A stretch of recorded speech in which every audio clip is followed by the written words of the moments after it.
Good morning. Good morning, good morning, good morning to you.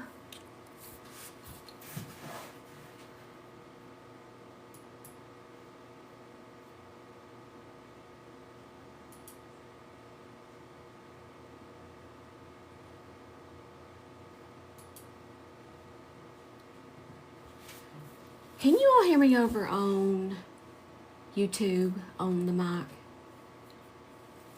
Come on in, everyone.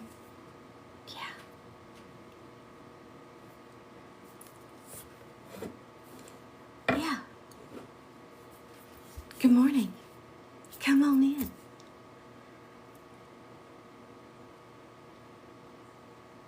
Hi. Hi.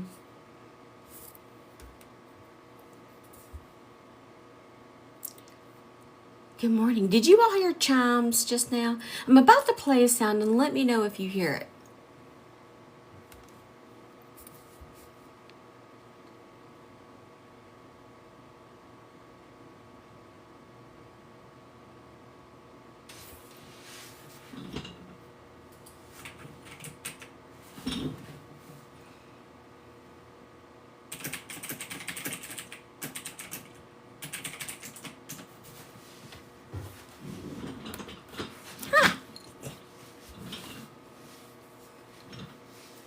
Okay, it's fine. It's fine for today. We're not going to use the mic today because I'm streaming on YouTube because of the Megan Boswell trial. It's fine. Come on in, everybody. Start clapping because clapping is tapping. Today, what is today? Today is February the 6th, 2025.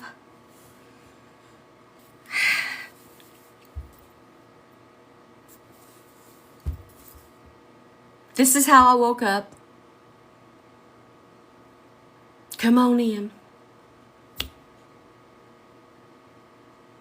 This is how I woke up. My hair's usually standing up. I usually have it in the back ponytail. This is how it happens. There's a reason for it, trust me. There's a reason I look crazy. Come on in and I'll tell you.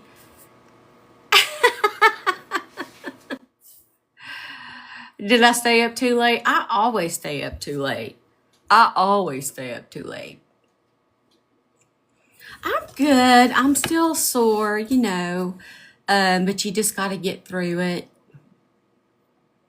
I love you, Jen. Good morning. Hey, Andrea. I did finish the coaster. It's upstairs and it's really pretty.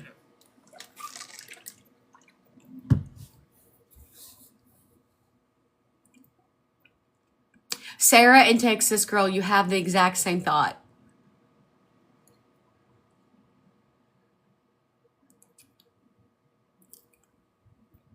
Good morning, Shortcake. When you come in, let me know where you're coming from, what you're doing, what you're thinking about doing. Are you working? Are you about to get some of these bad storms? It's so hot outside. It's like, not so hot, but it's mild and the sky's not looking good, which doesn't make for good weather. Hi, Greta. Hi. Hi. Oh my goodness.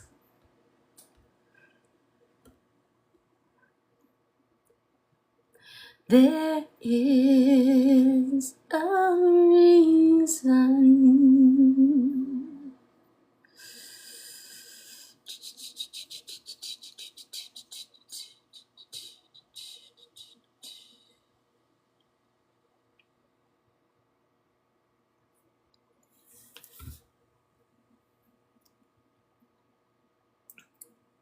You had an ice storm?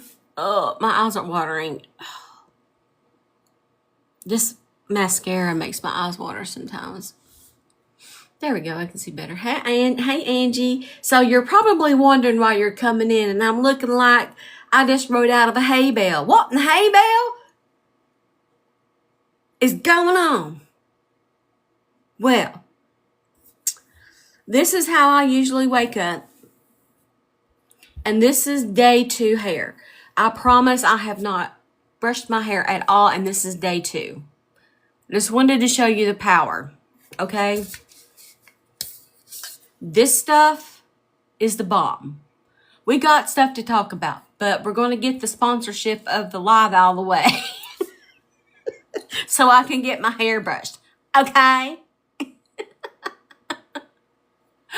Angie using her stickers. All right, let's try it out. You ready?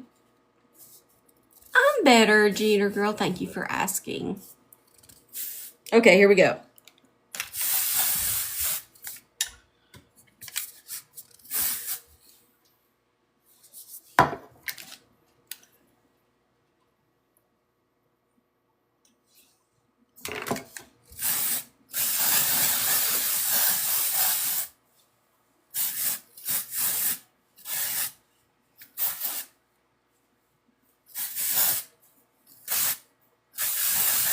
Okay, let's see what we got so far. You do? Oh, I love it too. I've not even brushed my hair this morning. And I'm taking a big chance because if this doesn't work, of course I know it's going to, but it's so hard to do with glasses on.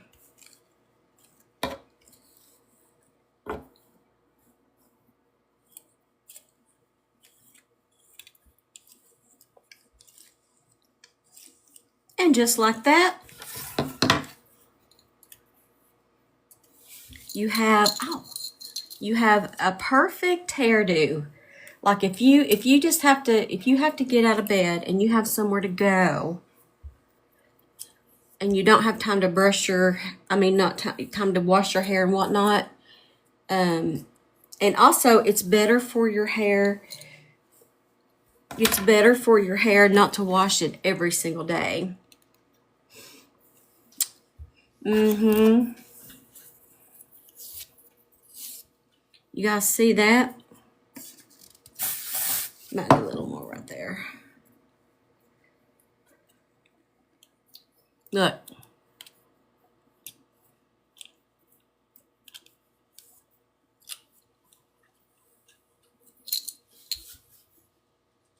What do you think?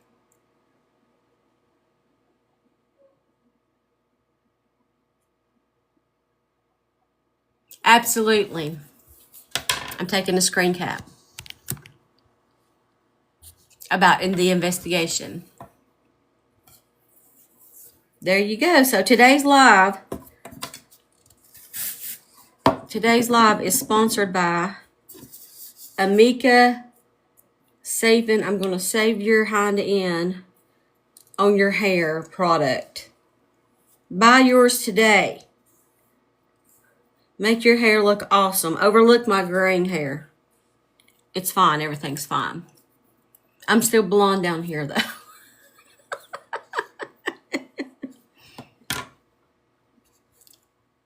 Yeah.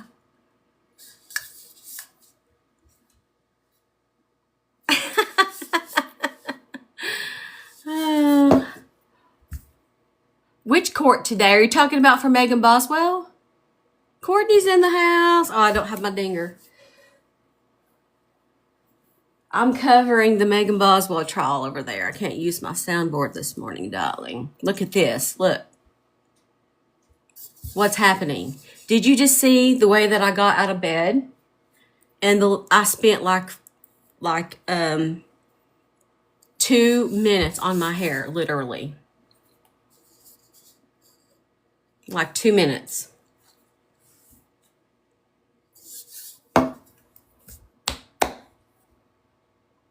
And it does smell good. It smells so gorge.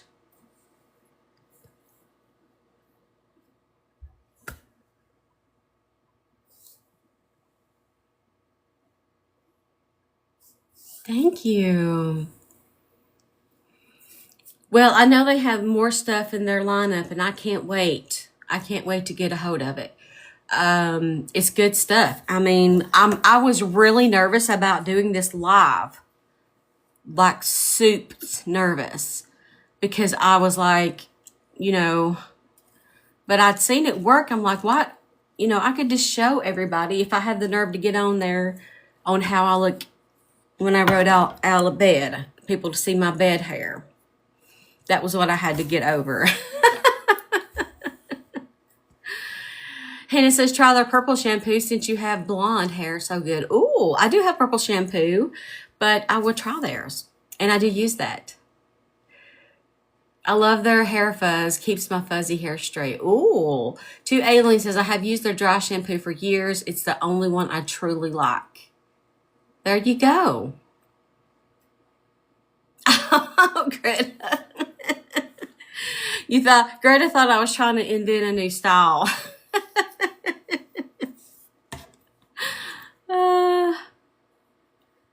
Maybe. I mean, you know, what styles are left?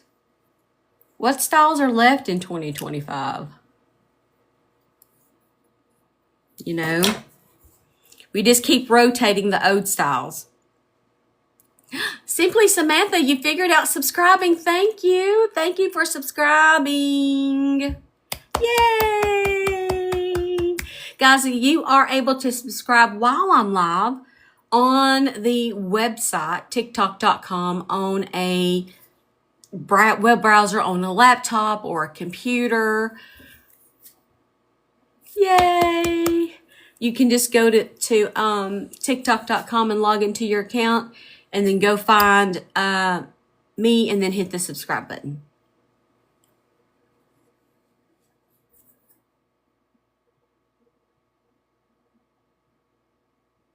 Not that I know of, Terry. Yeah, well, that was what in the hay bale. That was I just rode out of a hay bale style. Terry, it might be good to get like a few products to make the shipping better. It might be a flat shipping rate.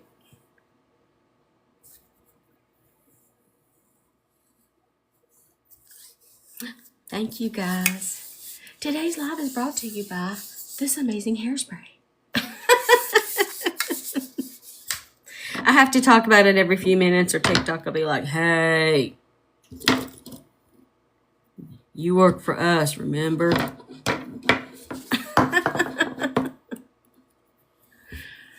Hi, Wendy. Hi, come on in. Everybody tap it is a clap, and I see that you're working it. We are already at 16,000 likes. We have 183 souls in the room. Hi, Miss Holly. Come on in. Free shipping on the $30 one. So if you buy the $30 bottle or the bigger bottle, I think they're talking about this other one. Maybe two of the, is it because of what you buy or the amount that you spend? Because this one I just pinned is the better one. The more, they sent me a little sample, but it's so good I already used it already.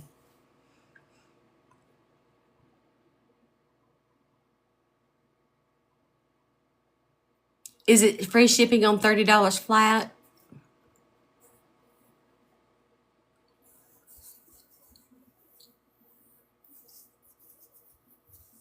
Oh, Andrea, I'm sorry. It's only the 30 if you buy 3 bottles. Okay, let me see.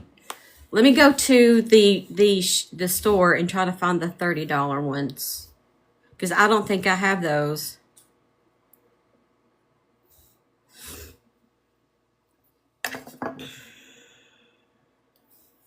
Oh, for the love.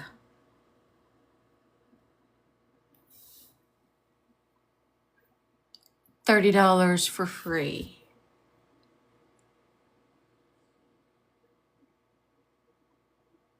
They have a hair routine package for $30. Is there a dry shampoo that's $30? I don't understand. Can you add 2 $16 ones to your cart and then it's free shipping? Or is there a $30 bottle that I'm missing?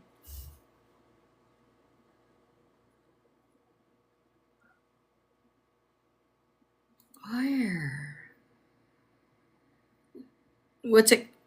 There's a instant split seal cream end for 30.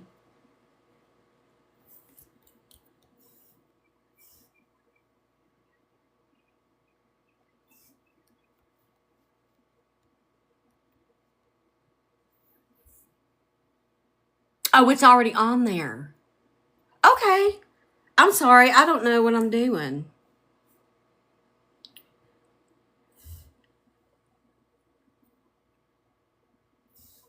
Okay.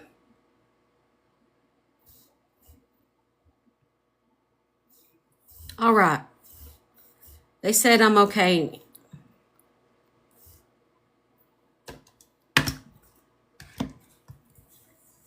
You can pick between the two sizes. Gotcha. It's probably more economical to do the bigger one for the free shipping. The 5.3 ounce is $30. Okay, this is the 5.3 ounce, but mine came like in a package with like a little sample. It was a little bit different.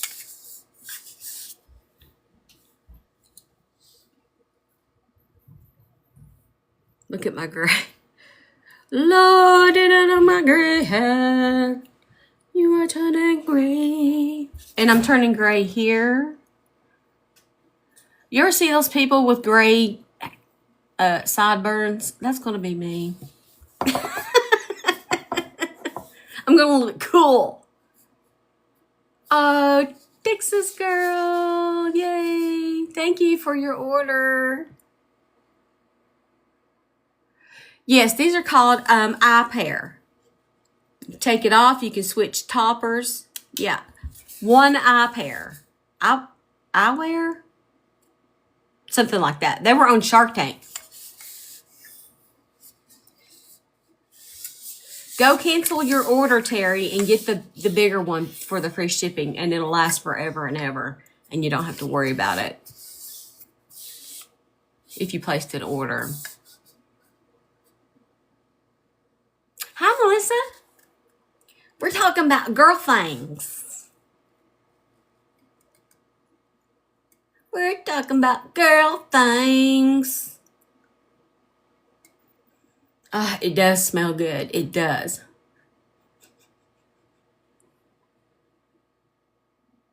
It's the best. Well worth it. I mean, because, my hair, I'm not kidding. Since I've been using this, it's gotten way healthier because I'm not having to pull it out and flat iron it and fix it. It's really, if you wash your hair and you fix it the first day, you can use this on day 2 and 3 and 4 and beyond. But I personally, after like day 2 or 3, have to wash my hair. It's just the thing in my head. But you could use it.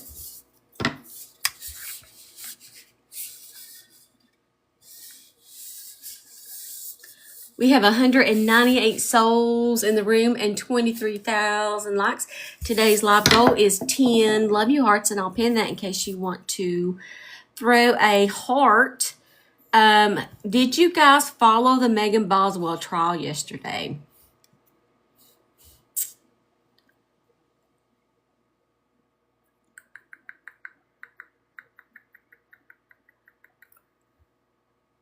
Bridget did. You watched it. Thank you, Angie. Jen did. Eva didn't.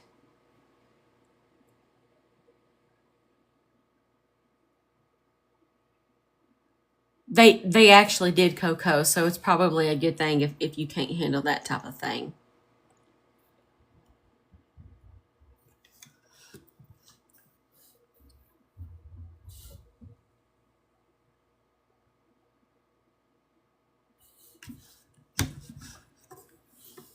Okay.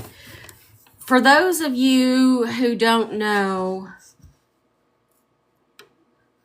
Megan Boswell is accused of taking the life of her child. That's what she's on trial for.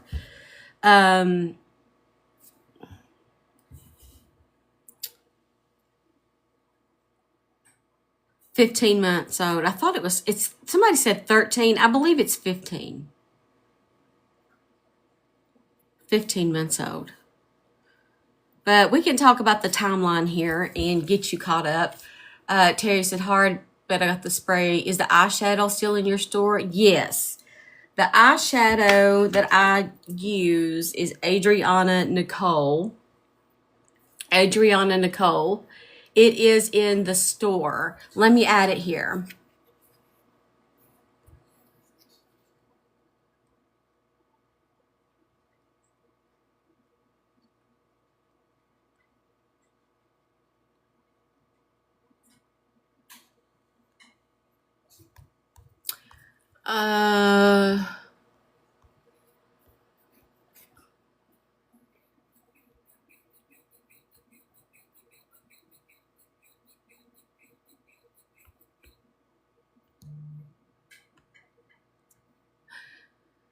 There we go. Now you can just hit that shopping cart button, and I'm going to unpin the this so that I don't get in trouble.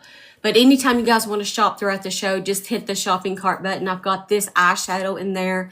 It's the chrome kind.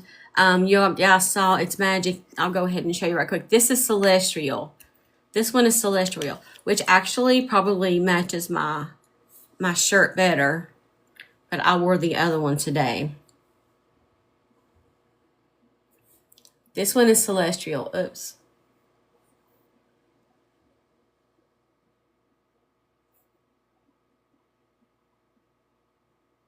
That's the Celestial one. Isn't it? I love it.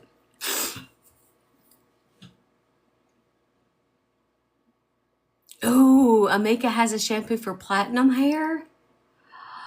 I want that one. I want it.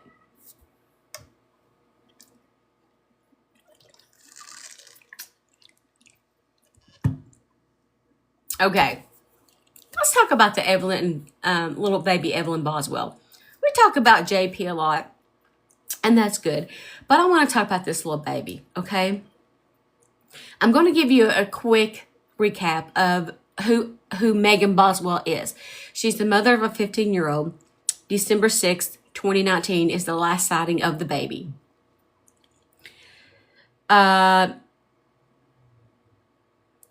It says shortly after her first birthday, so she must have been 13 months old. January to February 2020, that whole month, don't know where the baby is.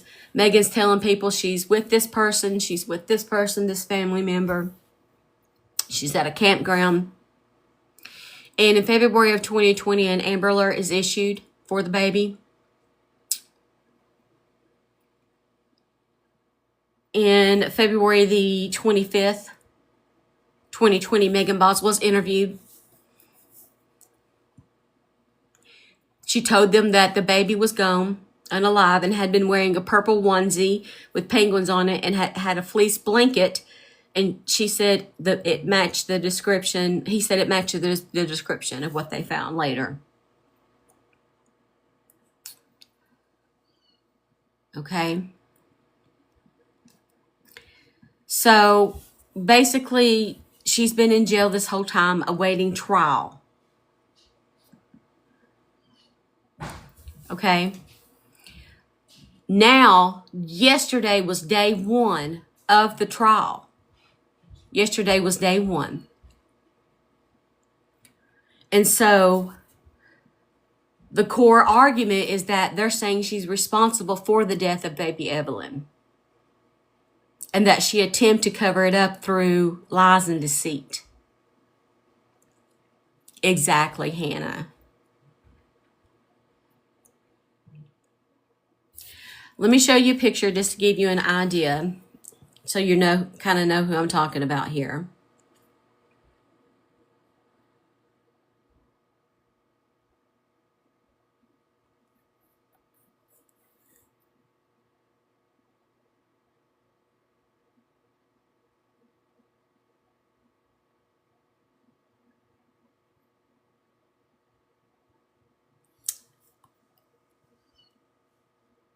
Here's mom.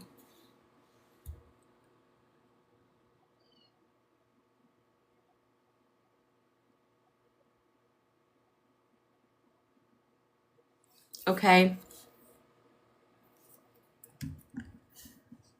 So let me set the scene for you. The baby was found upside down. So let me set the scene for you.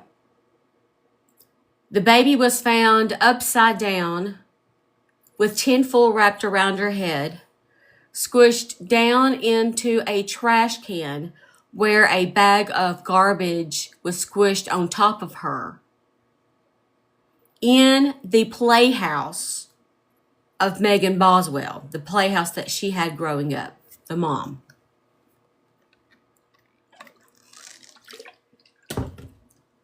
They found the baby eventually. So yesterday was day one of the trial. Basically what they're saying is the prosecution side is saying this was on purpose. And the defense is saying, but what if it was an accident? Because if it was an accident, the charges could be reduced to abuse of a corpse, definitely, and some lower slaughter charges. Manslaughter, maybe.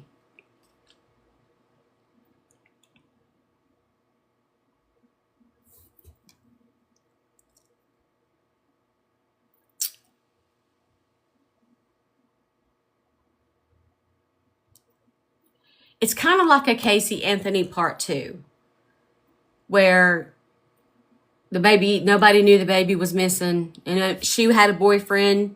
She moved out of a trailer 2 weeks later, moved in with this guy. Day 2 is.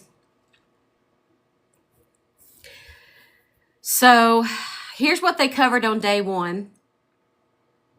The TBI agent, Special Agent Brian Fraley, testified.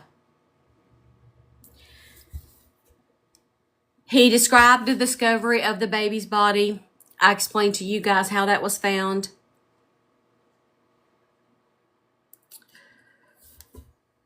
I don't know why the aluminum foil on the head, that was quite weird. Fraley recalled that Boswell mentioned in February 25th the color of the clothing and blanket she was wrapped in. So that kind of confirms the findings. Now, an autopsy was done on the baby.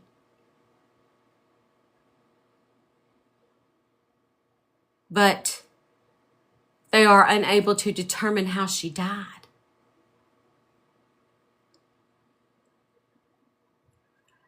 So the defense is saying accidental death.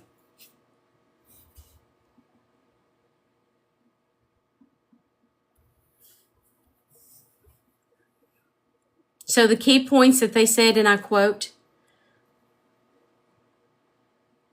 they don't know what happened. They don't know how the child died, and they can't prove how the child died.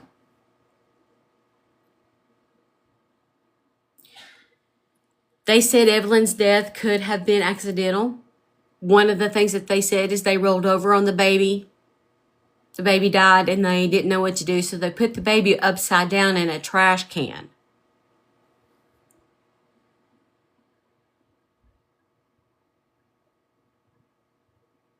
Exactly, Krista. Exactly.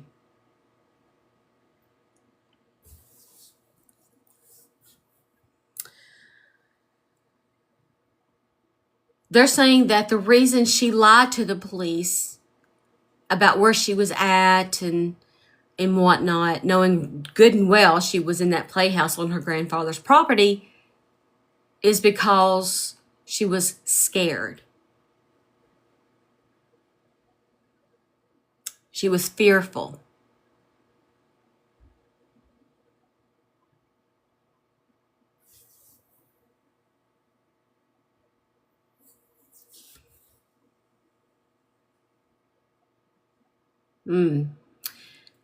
Desiree says, if they would have asked for help and got the baby help, maybe a different story. That's true. Kat says she's evil. That's no accident. Bridget says the next Casey Anthony. But now the defense will argue that Evelyn was not placed in the trash can unalive and may have been moved. So what they're saying is that she was unalive. They put her somewhere, and then they moved her into the trash can, as if that makes it any better.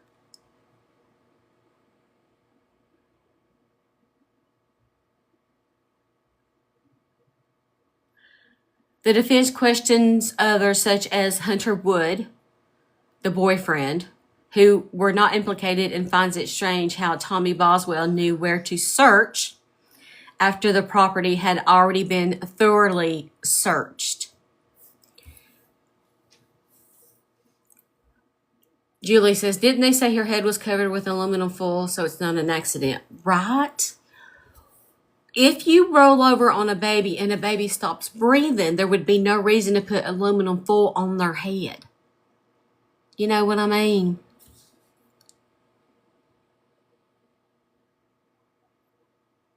But Megan Boswell's the mom and Evelyn Boswell's the unalive baby. Yes, Crystal Pistol. I don't know if nobody noticed or nobody just didn't want to step up. I really don't know that.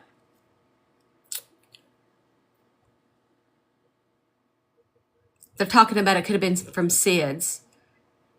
But why aluminum foil? That makes zero sense to me.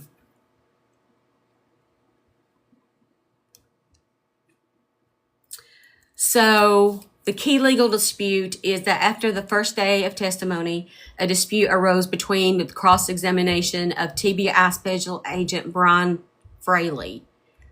The defense argued that they should be allowed to cross-examine Fraley about a 2-hour interview he conducted with Megan Boswell, which he referred to during his testimony.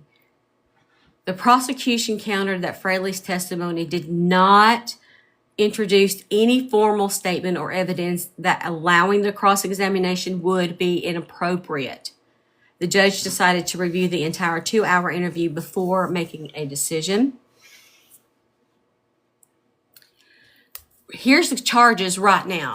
Well, I mean, they've not determined that in jail, Renee. There's no tell of mental illness. So, or that I know of. I mean, we're just in day one. I think we're going to discover a lot about Megan throughout this trial. But the things that she's charged with is first-degree slaughter, 2 counts of felony slaughter, aggravated child abuse, aggravated child neglect, tampering with evidence, 11 counts of false report, abuse of a corpse, failure to report a death under suspicious, unusual, and unnatural circumstances. So all of those things would remain if they, except for first degree and the felony would drop to first degree would probably drop to some sort of manslaughter charge. Yeah, I'm watching. Her dad's on the stand right now. We are live over on the big YT. Especially when we get done here. If you want to stream the trial, I'll be streaming it over there throughout the day. There are 0 watchers. There are 0 souls in the room.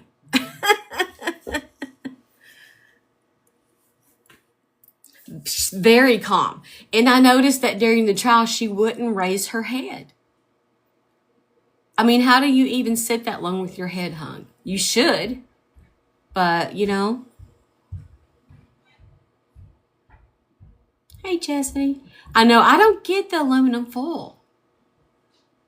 Same username and logo, Laura. Just search for my username, Steph's Case Files.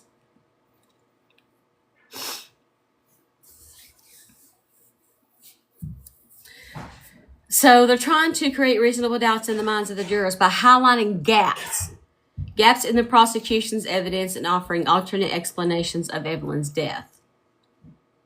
So that was yesterday. They had opening arguments. They showed the graphic photos of what they found.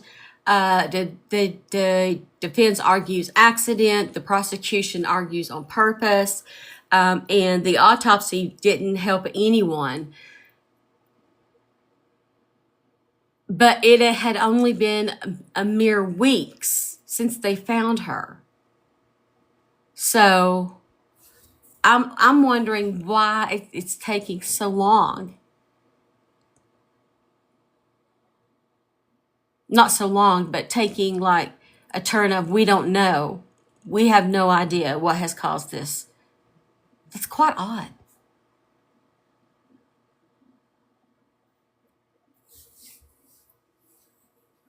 Wendy says the pathologist believes the baby died of asphyxiation. You don't put a baby in the trash accidentally. I agree. The asphyxiation, would they be able to see that around her neck? Last I saw, they couldn't really find a cause for the cause of death. Tara says, I think there are like 5 people they said could have helped her. Okay. No, she's the only one that's charged, right? The boyfriend didn't get charged that I know of.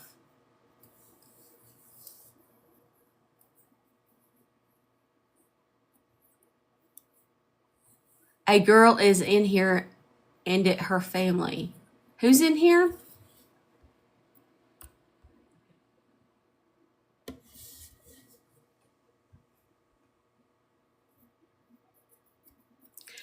Yeah, but I just wonder, Lord, I don't know if I can look back at the comments. There's so many comments.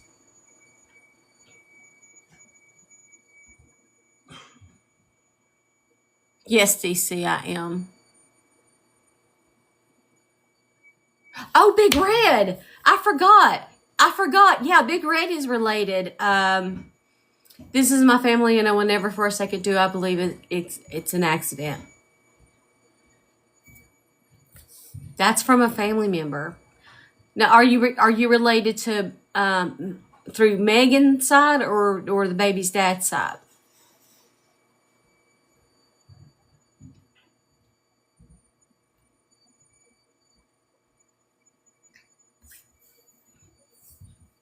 Through Megan. Well, it's going to be up to the jury to look through the evidence and decide for themselves. I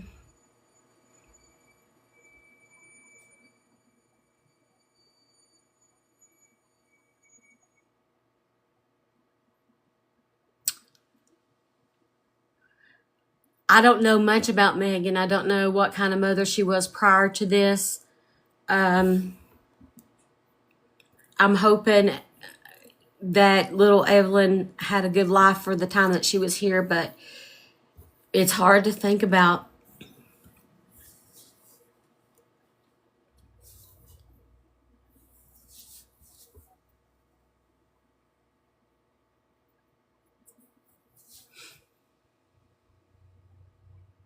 Yes, I'm terribly sorry. Well, we have 35,000 likes, and I don't know. Let's see if we can get to 50,000 likes. We have 211 souls over here and 5 souls on the Big YT. Today's life goal is 10 I love you hearts, and we have 2 of them if you can throw one. For those of you who are having trouble getting coins and subscribing, just hang tight. I'm sure that, thank you, Tina. I'm sure that this app will be back in the App Store as soon as it can be. Wendy says, can we do it? Yes, we can.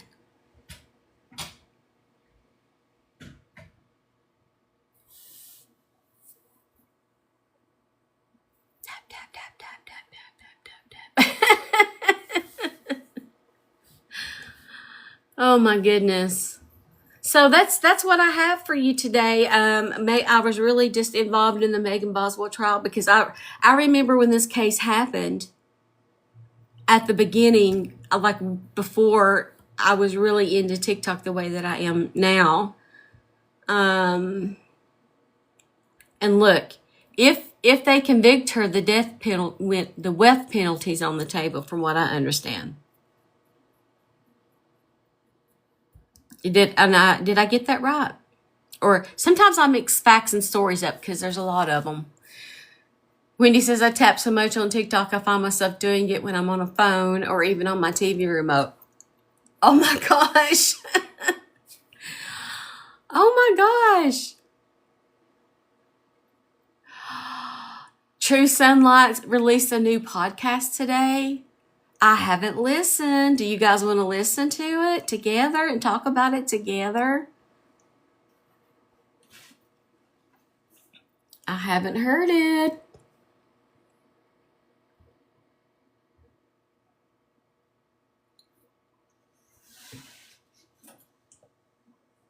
Together? Okay. All right.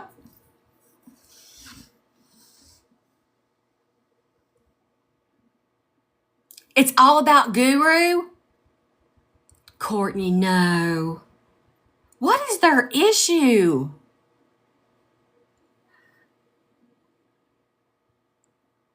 Well, I'd have to let I really need the computer. Let me try to do it this way. I'm going to have to get a laptop or something different, a different apparatus. And that's just the way it has to be.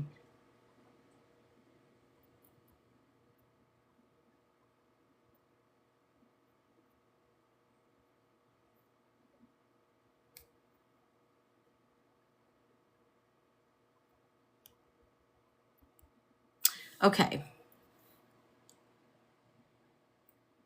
Just more garbage? Oh my gosh, you guys. Hold on. Let me try to find it. What in the hay bale has happened?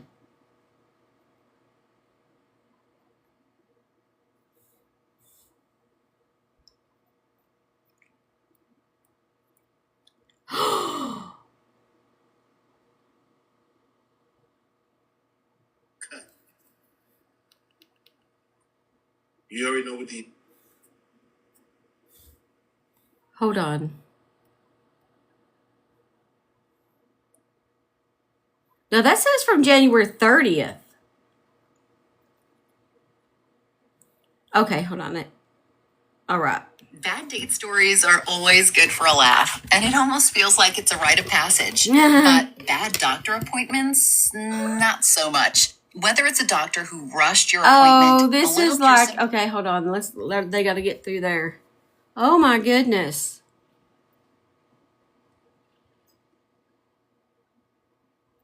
Can you all hear that good? I'm using the mic. The problem I have with over here is when I run the big YT, I have to, my mic's dedicated to that for some reason, and I can't use it over here on my phone. It's weird. I really just need to get 2 devices. I'm going to inform the hubs.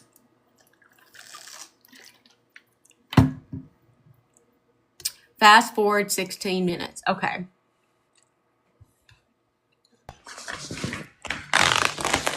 Yeah, you're going to love this one.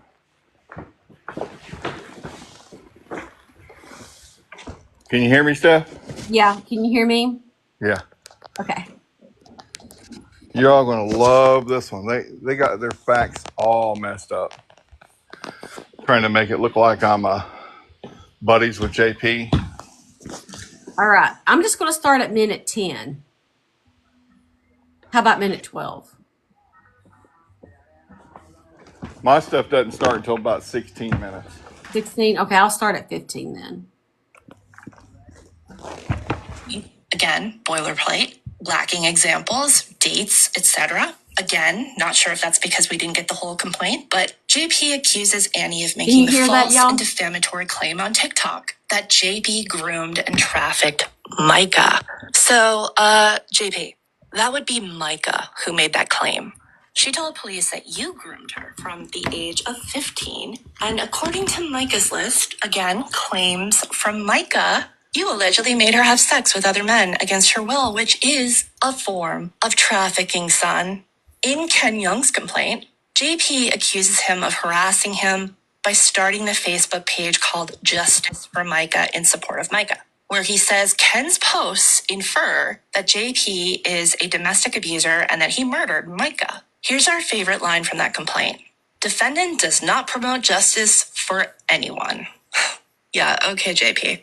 In Alexandra Young's complaint, JP refers to the protesters as mobs, which is a hell of a difference from the 911 call where we shared with you last week that JP had counted 8, no 9, heavy-set protesters who were blonde, wearing sweaters, but not wearing makeup. Mobs? What? Okay, let's talk about one of the other defendants, Jan Lancaster, and his girlfriend, Courtney Ann. We're assuming her last name isn't Ann, but that's how JP refers to her in this complaint. I told you a little bit about Jan in last week's episode, and we got some backlash from a few of Jan's followers who seemed really eager to blindly jump to his defense simply because I had the audacity to point out that Jan's case is full of red flags. The other defendants didn't have the First Amendment first. We think JP felt the other do what? The red flags that she's creating. Yeah. Defendants seem to have the First Amendment on their side, and JP seems to be trying to silence them through legal intimidation. That's partly true of Jan's case, but there are a few things going on here. Let's talk about that. First, we think JP felt emboldened to file these lawsuits and restraining orders because he had already succeeded with Judge Arrakis last fall when he granted a restraining order against Jan Lancaster, aka iPhone Guru, aka Myrtle Beach Media on TikTok and YouTube. As we learned from attorney Regina Ward in Cup of Justice this week, restraining order cases aren't logged on the public index.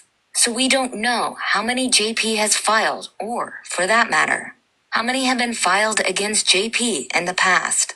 But Jan's was in the public index because Jan is appealing that ruling, and that appeal has a lot of information. And y'all, I was not ready for the drama that unfolded in these documents. Anyway, JP is suing Jan again. And Jan and his girlfriend are currently trying to raise money in a GoFundMe for attorney's fees. Both Jan and Courtney's current cases are pretty vague, at least according to what we got through FOIA. What we need to talk about is there is a difference between reporting on a story like Micah's because you want to bring awareness to the case and use that leverage against people in power and force those people in power to do their jobs and hold bad guys accountable. And then there is reporting on a story like Micah's with the idea that there's a lot of money to be made and clout to be had and followers to be gained on social media. Remember the day of the FBI raid? Wait, did she just say all that? Because off of video views, I think I made $11 last month. And that was on my main channel that has 82,000 followers. Mm-hmm. Since May of last year, I gained 10,000 followers on this channel, but that's about normal. Of course, a lot of that is Micah stuff, but you actually have more than doubled your following. Me? Yeah, way more doubled your following than me in that amount. You have what? You have I have 117,000, but I don't just cover Micah. I cover all sorts of truth. But I'm saying they're saying I'm doing it for clout and followers and stuff. And if I was, you're at almost at 120,000 followers. You were actually less than me before when this first started, and now you've just shot way up there. So if I was doing it for followers or for clout or for money, she's lost her mind. Mm-hmm. She's saying that there's a difference between news reporting and reporting on this case. No, it's the same thing. You're reporting on the case, but it's her way of manipulating her whole agenda. And I think when I started this Micah journey, I had 40 to 50,000 followers. So I've gained. I mean, but I cover all aspects. All kinds. It's hard to say how many are from Micah because I cover so many different stories. Yeah, you're right at 3 times what you had because you were right below 40, and I was right at 40, and because I looked and you're 3 times what you had, and I'm another what? I don't know. I had 30,000 when I first started on this channel, and this channel is the only thing that's dedicated to her. The other ones aren't. So she's so full of crud. She's thinking I'm doing it for clout. Like, if you go, I sent you that thing where you can look at YouTube and see how much I make, how much each person makes on there. I think I'm up. Last 28 days, I'm at $22. Yes, I'm doing it for the money. I looked yesterday, I've made $7 from YT, and I think last month I made like $40 from it. Yeah. I mean, they think we're out here just, filling our pockets and running over to Vegas or something. This time last year when I was doing all the promoting stuff for products, Yeah. I was making good money until they changed that whole algorithm in the summer and just gave everybody the ability to sell. If you had 800 people, you could sell on TikTok, or you could promote on TikTok, and change it again. But I was averaging $1,000 to $1,200 a month promoting stuff, and this is before the Micah stuff even started. But that was between all 4 channels, not just one channel. So, and then they start reading the court documents here in a minute. It's, oh my gosh, they have no idea. They think that he got the judgment because of the restraining order, or because of stalking and all that stuff. Absolutely not true. All they had to do was ask for the transcript, and I could let them, they would have known that the judge simply said, giving it on the grounds of blackmail. And they don't even mention that. But go ahead and play it. Okay, let's see if we can go ahead and get to 75,000 likes as we listen. We have 247 souls in the room. Today's live goal is 10 I love you hearts. We're halfway there. We have 5 of them. Let's take a listen.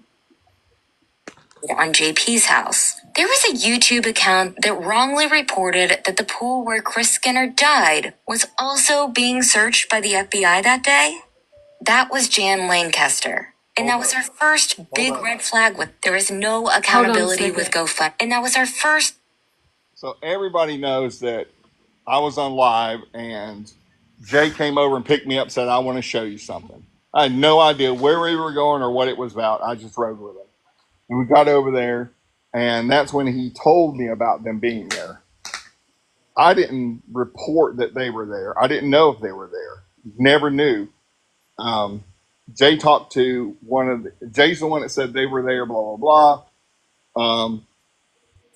blah.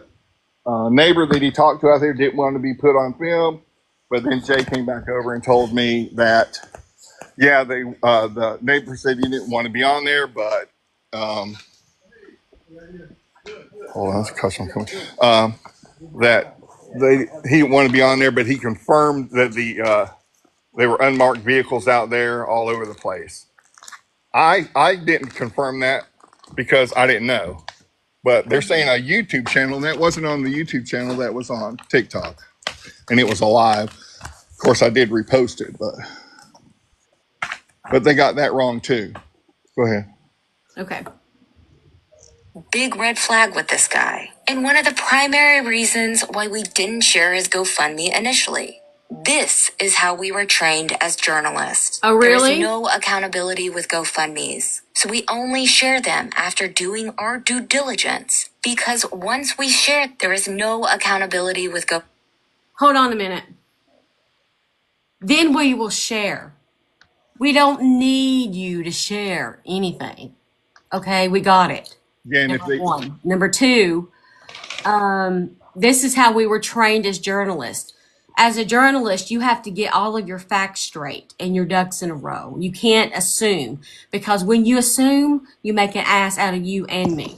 GoFundMes. So we only share them after doing our due diligence. Because once we share them, it's our reputations on the line. Our credibility. And when our credibility, they are. Hold on a minute. They are ruining their credibility on their own. What did you have to say? Yeah, they said they did after they did their due diligence. If you did your due diligence, you would have asked for my transcripts, my anything on it. But no, you didn't do your due whatever it is. You know, Due diligence. Yeah, I can never say that. I can say it backwards. I can't say it forward. Yeah. But so they're not doing any of that stuff. They're just giving their point of view on something, which as a reporter, you don't do that. You don't give your point of view on it. You report the news. Right. And that's not what they're doing. Go ahead. Our credibility. And when all we know about a person is that he claimed something serious was happening, and as proof, he posted a video of adults laughing and stumbling in the dark, showing no FBI presence, it's kind of hard to lend our credibility to that cause, you know? In his GoFundMe, Jan said our reporting has always been conducted in good faith with the public's right to know at heart. We refuse to let this happen as it goes against the principles of free speech and responsible journalism. Again, sounds great, right? Responsible journalism. Now, let's do some due diligence. And speaking of due diligence of journalists, the first thing we do when we cover someone is an extensive criminal background check. According to records, there's a Jan Lancaster who shares iPhone guru Jan's birthday, description, and middle name. And that Jan has a history that includes an arrest for inflicting serious physical injury on a child intentionally and domestic violence in the presence of a child in 2010 in Salt Lake City, Utah. He pleaded guilty to those charges and was sentenced to 78 days. And that Jan has a history that... Do what? I said, and they did their due diligence again and didn't confirm anything or find out anything. They just went with what a certain person told them. So what happened? Can you set the record straight? Yes, I can. And I have the messages from my little brother. My little brother has used my name and my birth date in Kentucky, Tennessee, Georgia, North Carolina, Alabama, Mississippi, everywhere. He lived with me for a short time in Utah until he disappeared. And during that time, I moved back to South Carolina. Well, he moved back to Alabama a couple months later. Come to find out, and I didn't know this until not long ago, that he had used my name there and stuff where he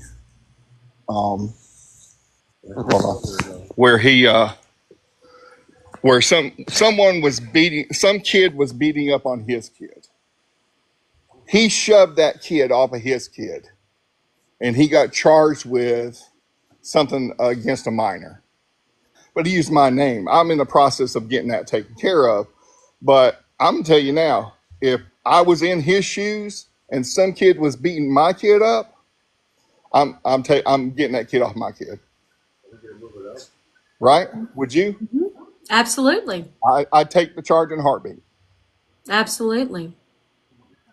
This is horrible for a podcast to do this without confirming their facts.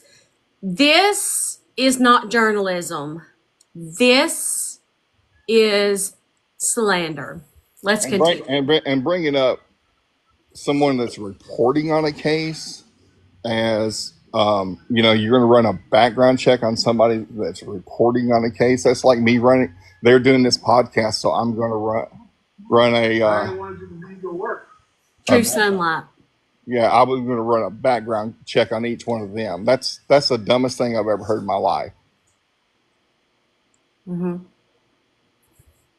Includes an arrest for inflicting serious physical injury on a child intentionally and domestic violence in the presence of a child in 2010 in Salt Lake City, Utah. He pleaded guilty to those charges and was sentenced to 78 days of time served, 50 hours of community service, and 24 months of supervised probation. We think that's an important fact to disclose to people when you're covering a story that includes allegations they're going to have of to abuse. issue a retraction. If Utah Jan is the same as Myrtle Beach Jan, then that is something that would bring context to Jan's reporting, right? More on that in a minute. Wow. What does she mean more on that in a minute? This episode of True Something does it September talk about 5th, you JP filed later on? What's that? Because it said more on that in a minute. Does she talk about you again later on in the She's still going to be talking about me. Most of the whole podcast is about me. Oh, I see. Okay, well let's continue then. I was going to say one of them had been messaging me on TikTok. Asking me if JP is at home. I'm not giving that information out to people. Why are you asking me if JP's home? Somebody from this podcast has asked you that before? Yes. So they're asking me, if JP's at home. I'm not giving them that information. That's not something that, that I would do. It's, where'd she go? Sorry. And, so I didn't answer her. I don't know if that made her upset or not, but I read it but didn't answer it. And then she's asked me other questions, like she wanted a copy of my court papers, blah, blah, blah. And, the stuff that I didn't give her, I didn't know if that made her upset or not. But they definitely asking me if JP is at home. And I have, screenshots of that. And I still have it in my messages, too. Mm-hmm. So. Wow. But you can keep going. Stephanie says, but you're a clout chaser, but she's asking for content. Yeah. You're asking for content and making sure that if you want more information, make sure you subscribe to us to get the inside stuff. Come on now, please, really. And then all the ads that she's running, come on. Right. Like I'm gonna ask her if she's making any money, because if she is, she's a hypocrite. Yeah, against Jan, and somehow JP's name got misspelled in the system as John without the H. Judge Arrakis approved the order on October 7th. The documents in Jan's restraining order case give us an inside look into JP's legal strategy with these lawsuits and showed how the judge's skewed perception of JP Miller at that time could have bolstered JP's ego with the legal system. Like, maybe Jan's restraining order was JP testing his limits with the system, and the system was always given the old go ahead, bro. More importantly, the documents reveal what is, in our opinion, a sick, twisted, and seemingly chummy, dare I say flirty, set of back and forth texts between JP and Jan. And that is what separates Jan from the other protesters who are being sued. Say we have a bromance. Bromance. Oh my gosh. Yeah, because nobody out there keeps a line of communication open to him, to get any information. Because how many content creators sent me messages, including Allie, to ask JP questions? And all that stuff's in text, but it doesn't show who was asking me the questions to ask him. It was just showing.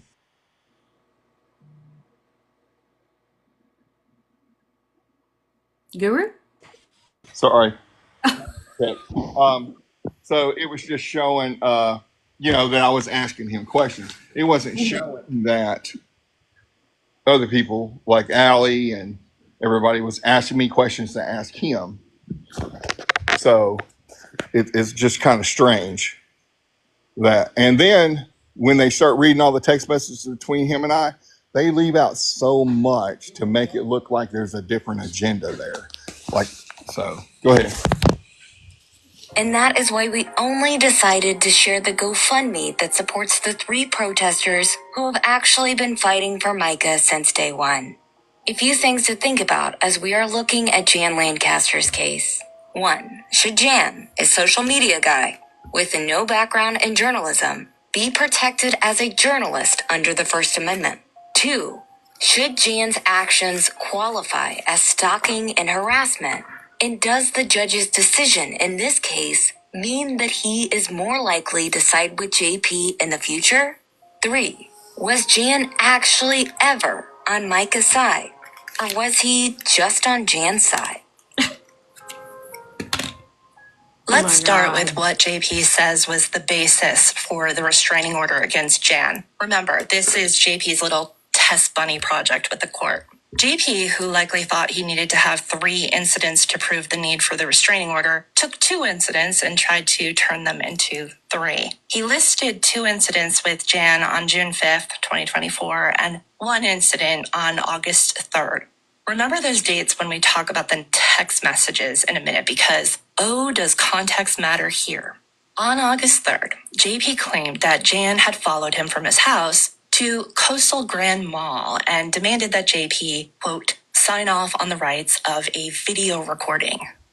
He listed 2 incidents with Jan. According to the complaint, Jan... So in fact, Guru, did you follow him to the mall? No, I did not follow him to the mall. So in the text messages, I don't know if they read this in there, but I text him and say, so if I'm stalking him, am I going to text him and say, hey, I'm behind you. Where are we going to lunch? I literally text him and said that to him. Mm-hmm. So if I'm stalking him, why in the world would I text something like that, right? Right. I don't know if they read that part or not, but it's the dumbest thing ever with these 2. Go ahead. Allegedly threatened to continue to harass and stalk JP if he refused to comply.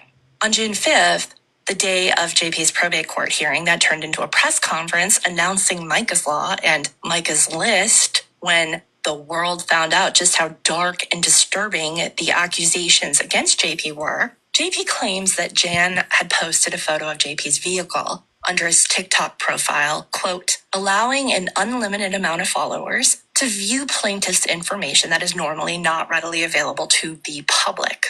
The 3rd incident appears to be the same incident, but says Jan, quote, posted a picture under his TikTok profile of plaintiff's vehicle. Jan was within a small proximity of JP's home, placing his children in potential harm. Where's his children? Jan lives close to JP, so he's always going to be in. The 3rd incident appears to be the same. So I took the picture from my yard of his truck sitting at his house saying, stay tuned, we're headed to the courthouse for the hearing, blah, blah, blah. You know, when the whole Micah's Law thing came out, that we were headed up there to cover that. Nothing pertaining to him, his kids, or anything. He didn't even have custody of his kids at all. So all that stuff's just a load of crud. Yeah. But go ahead. And JP's children, you say? Well, that's really interesting, JP, because on May 29th, a judge had suspended your right to have visitation with your 2 youngest children, who were around 15 and 16 at the time. Meaning Jan could not have put JP's children in any harm on June 5th because, according to court records, the kids weren't with JP because they could not be. Let's pause there, because there are journalists out there who continue to take JP at his word when we have over and over again found demonstrably false claims made by JP, aka lies. And that is called context. It's what journalists everywhere need to be considering when reporting on people. Have they lied in important ways before? Yes, they have? Okay, well, in my reporting, I will remind people that they have questionable credibility then. In the document, JP and his lawyer, Russell B. Long, asked the court that Jan Lancaster be enjoined from entering JP's residence, place of employment, or other location, and enjoined from communicating with him. Notice that it doesn't say keep him a physical distance away from JP. But it's still ominous, right? Jan was entering JP's residence and church and communicating with him against JP's will? Stick a pin in that. Based on what he was hearing, Magistrate Judge Christopher Arakis approved the restraining order, making it effective for at least 1 year. In his appeal, Jan Lancaster and his attorney, William O'Neill, are arguing that 1, JP failed to present a preponderance of evidence for a restraining order. Jan and is 2, guru. contending his rights under South Carolina and U.S. constitutions, quote, in regards to his freedom of speech and as a member of the press, were infringed upon with the issues of the restraining order. Again, that is an interesting use of the words member of the press. The appeal was 4 paragraphs, by the way, and John Paul Miller's name is misspelled everywhere. We're not sure what's up with that. In response to Jan's appeal on November 6th, Arrakis filed a return on appeal, basically a memo stating for the record what his grounds were for approving the restraining order. I'll have David read the first paragraph so y'all get the gist. The plaintiff stated his wife killed herself, and since then has been followed and harassed by the defendant, creating a dangerous environment that has left he and his young children feeling scared and afraid. The plaintiff continued by stating he does not know the defendant and has told him multiple times to leave he and his family alone. The plaintiff stated the defendant will... Never knew him, never spoke to him. He's never said anything like that to me ever.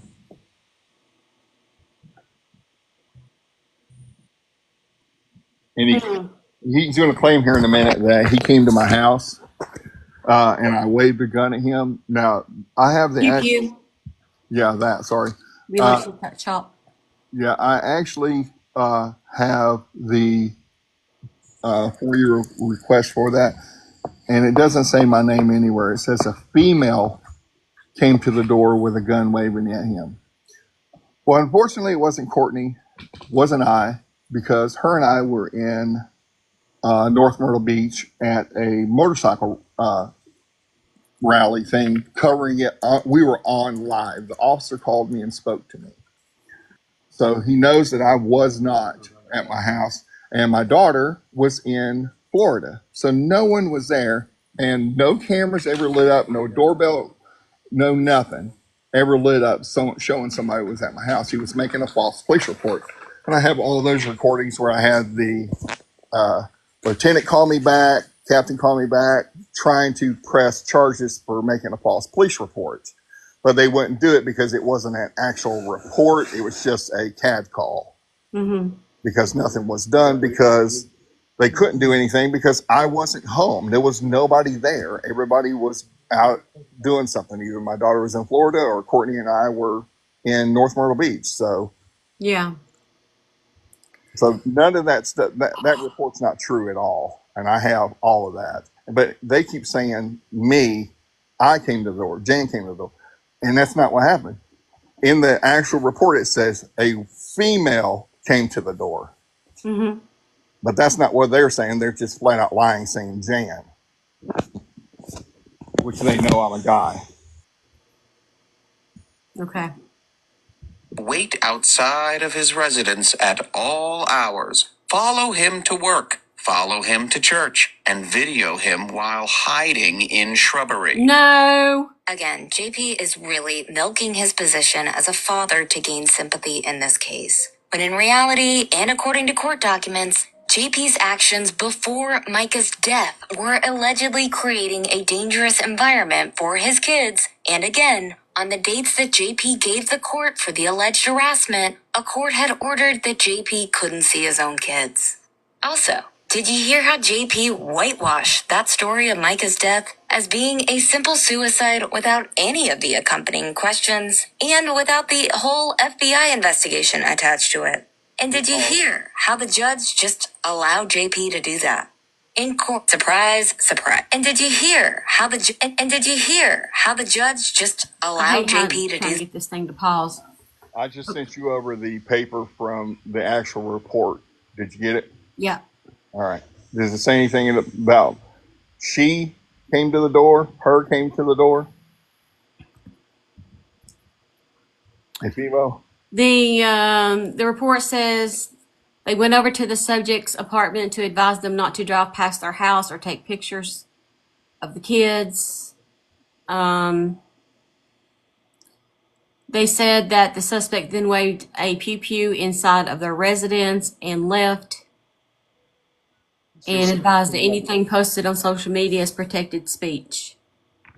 They stated that they went over, okay, we already read that, states that there is a female that is putting pictures of him and his children on social media, and when he went to ask her to stop, she started waving a pew-pew.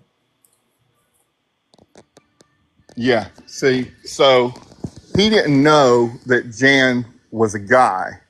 He got my name and apartment number and all that stuff from the lady that lives above me.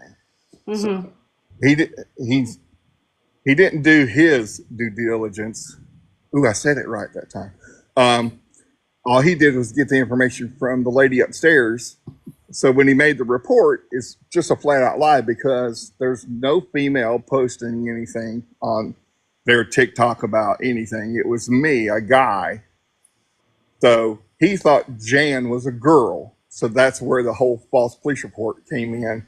And when I was talking to the officer about it, he's like, I totally get that. And so that's, you can go ahead and keep going.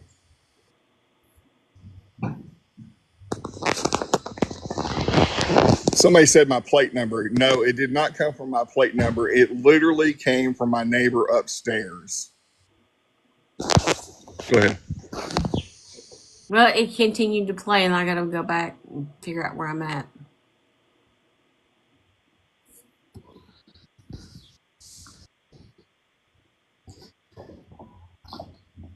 No, I can't get it to play. Stop.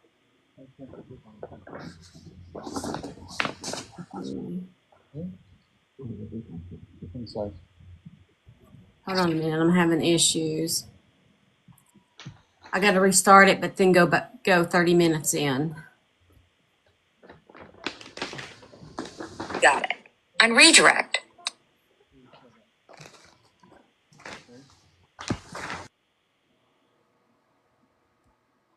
Right. To have visitation with your two youngest children who were around 15 and 16 at the time. Meaning Jan could not have put JP's children in any harm. And did you hear how the judge just allowed JP to do that? In court, Jan's attorney asked if JP ever called the police and if there were any reports. JP said that he called the police and they refused to do a report. Is that true? Great question, right? Because we all know how JP Miller loves to call the police. And we all know how they have operated together in the past. Again, we do our due diligence. No, you don't. We FOIA'd around and found out. And JP did, in fact, call the Myrtle Beach Police on Jan on May 24th. We have a CAD report on this, meaning it doesn't appear that they did any follow-up. Surprise, surprise. In the report, JP said he went to Jan's apartment to tell him not to drive past his house or take pictures of his children. He claimed that Jan waved a gun inside his residence and told JP that anything said on social media is protected speech, which it isn't, Mr. Journalist. Just like so many other incidents involving Myrtle Beach and Horry County Police, you would think there would be a little bit more to the story. But that was it, according to the records that we got. They didn't bother to investigate, so I will give it to JP here. He actually kind of told the truth. No. We will get to that. But keep that date in mind. According to JP. Not at all. You see the paperwork. Yeah. Yeah, she's flat out lying. She kept saying Jan, Jan, Jan, when it plainly says female came to the door and did it. She doesn't want to report on that because it will go against their agenda against me. Wow. Jan allegedly waved a gun at him on May 24th. An alleged gun. Pew pew. May 24th. Got it. On redirect, Jan's attorney asked JP if, quote, real media behaved like Jan was allegedly behaving, and JP said no. Which, that part I found hilarious because JP and Russell B. Wrong can't even spell cease and desist correctly. And they are suddenly presenting themselves as experts on the First Amendment. I hope According to the judge's memo, Jan claimed to be a part of the media and said he is providing a public service by covering JP, who is a public figure. Jan said he never threatened JP but did tell him he would leave him alone if he would retract a social media complaint JP made against him because it prohibited Jan from making money on the platform. We'll get to that in a minute. On Cross, Jan told Russell B. Long that he had also never followed anyone, but then he admitted to following JP once. He admitted to taking videos of JP's home and said he didn't work for any media companies and he does not make any money through social media. Here is what the judge wrote about his decision to approve that restraining order. Finding of fact by the court. 1. The plaintiff and his family had a tragic event happen involving his wife that was reported on by multiple recognized news outlets. 2. The plaintiff was investigated by law enforcement and determined to have no involvement in his wife's suicide. 3. The defendant has targeted the plaintiff and has performed multiple unreasonable intrusions into the private life of the plaintiff that serves no other legitimate purpose. 4. The defendant's actions would cause any reasonable person to suffer mental and emotional distress. 5. The court found the defendant's testimony not to be credible and disingenuous. 6. The defendant admitted to attempting to extort the plaintiff. 7. 6. The defendant admitted to attempting to extort the plaintiff. Hold on. The defendant admitted to attempting to extort the plaintiff. Sorry, I was on the other side of the room. What? The defendant admitted to attempting to extort the plaintiff. That's him. That the only part in the whole thing. None of that stuff. The judge didn't say any of that stuff. Because I disputed every single thing they put up there.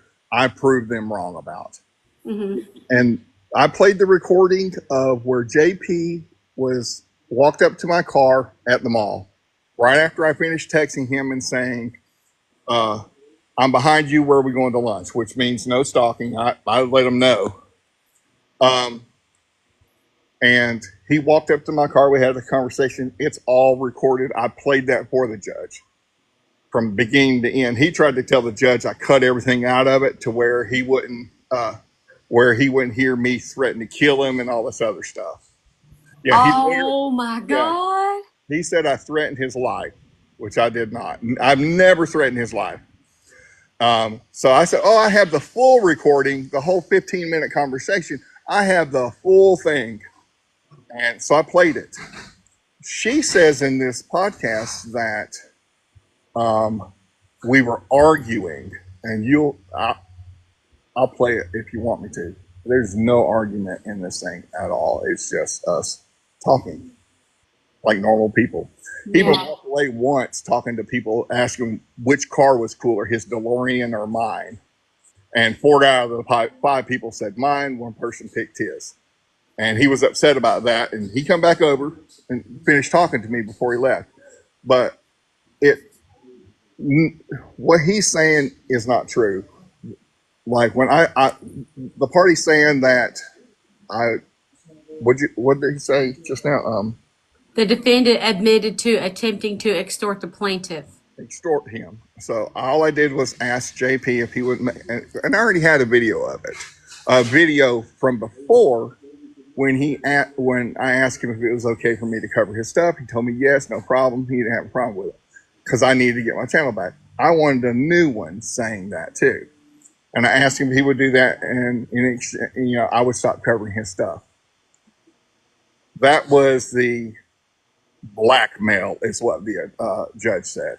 That's blackmail. That's not quid pro quo. It's blackmail. I'm sorry. Right. Quid pro quo is I do for you, you do for me. Blackmail is you do for me or else. Yeah. Or I'll do this in a negative fashion. It's two completely different things. Never happened. 7. The court. The plaintiff. 7. The court was not presented nor convinced the defendant should be recognized as any form of media or news outlet that serves the public. In conclusion, the court fully recognizes and respects the First Amendment of the United States Constitution However, when a person engages in such unreasonable intrusions into the private life of a targeted person, who is not even a suspect in a crime, and also attempts to obtain something from that targeted person by means of extortion, the court believes the defendant has pierced any protections the First Amendment may have provided. The court found by the preponderance of the evidence and testimony presented and Now, granted, this this judge has never been to law school. He is not he's not an attorney, but he's making these opinions. Like when they dismissed that case yesterday, because she brought up, wait, there's supposed to be at least two things that would constitute this restraining order, and we only have one. Well, the judge didn't know what to do, so he had to go back into his office, into his chambers, and actually look it up, and then come out and dismiss the case. Because if he was an attorney, he would already know that. Wow. So keep going. That's ridiculous. Issued a restraining order against the defendant. So up until this point, while reading this, we thought this was going to be another time that the system had given J.P. Miller an easy win. They did. Another time where his experience with the justice system stood in stark contrast with Micah's experience with the justice system. It was. J.P. is seen as the credible one, while the other person is made out to be lying. That's what happened. Right off the bat, the first 2 points from the judge show how much Micah's death was. Huh? So here's the question. If I thought the way she says, why did I appeal? Why did I appeal? If the judge really thought that stuff and said that stuff, why did I appeal the case? Mm-hmm. You know, why am I wasting the money on it and my time on it? It doesn't make any sense. Go ahead. All right. Misconstrued in court. To our knowledge, J.P. Miller has not been cleared by any law enforcement for her death. He was not charged in the North Carolina investigation, but cleared doesn't seem like something someone can say with a straight face when the FBI is currently investigating them for interstate domestic violence, allegedly. We totally get that Judge Arakis's November 6th memo is reflecting the facts as he knew them on October 7th. But the really weird thing to consider is that just 5 days before he wrote that memo, JP's house was being raided by the FBI in an extraordinary show of force. And that same night that the judge wrote that memo, JP spent his night in jail after turning himself in on a warrant for an assault charge against a protester. Anyway, after reading that, I looked at the evidence attached to the appeal. The text messages between JP and Jan that Jan appears to have submitted in his appeal as proof that he wasn't stalking or harassing JP. This is when the story took a turn for us. The first thing y'all need to know is that these guys texted quite a bit between June 5th and August 3rd, which is interesting because as y'all remember, June 5th was the day that JP claimed Jan stalked and harassed him twice, and putting his family in danger. Like the Horry County Police, JP had a seemingly cozy relationship with Jan, according to my analysis of these text messages at least. This little bromance, again, that is my opinion after reading the text, not a fact, started off rough with the whole JP calling the police on Jan thing that occurred on May 24th. After, again, allegedly Jan waved a gun in front of JP and JP told him to stop taking photos of him. But Jan and JP seem to have buried the hatchet real quick. Because 6 days later, JP apparently called Jan and then texted him in the following exchange on May 30th. Here, David is going to read the part of Jan and our really good friend, attorney Jim Bannon from the Bannon Law Group in Bluffton, Charleston, and Pooler, Georgia, and who was the very first sponsor of the Murdoch Murders podcast. He is going to read the part of JP. Here we go.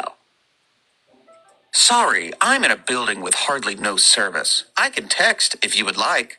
Apple sign, the iPhone guru. Apple sign. I assume you'll be serving me papers soon while Courtney videotapes. If that is correct, text me a few minutes beforehand and maybe we can play a game. That'll get you more views. Smiley face. Were they collaborating? Hang on to that thought. Around 3 hours later, Jan texted JP back. If you would like, you can join my live on TikTok tonight at 10:30 p.m. Eastern Standard Time and do a Q&A with Justin on TikTok and maybe the Robbie Harvey. It's So why does the person reading my part actually act the way that they are instead of the way it was written? They're acting like, Yeah.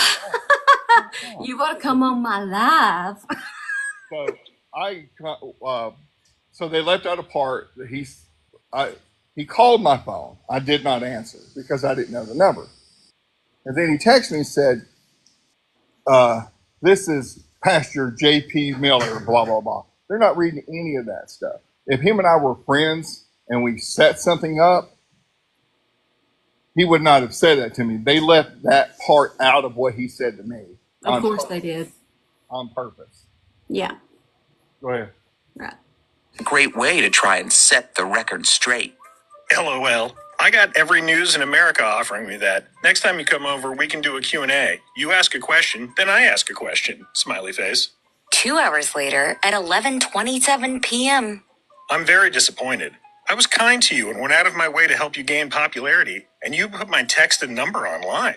I never put your number online at all. I would never do that. The only person that received your phone number from me was Justin. Here is my conversation with Robbie. Blurry screenshot shared. Next day, May 31st. Hold on. The only person that... It says blurry screenshot shared. No, it does not say that. It was a screenshot of the conversation between Robbie and I about going onto the podcast or doing all that stuff. And I didn't share my number. I didn't share Robbie's number with him. And I didn't share, and they left all this out. I didn't share it with Justin until I got permission from JP to give it to Justin.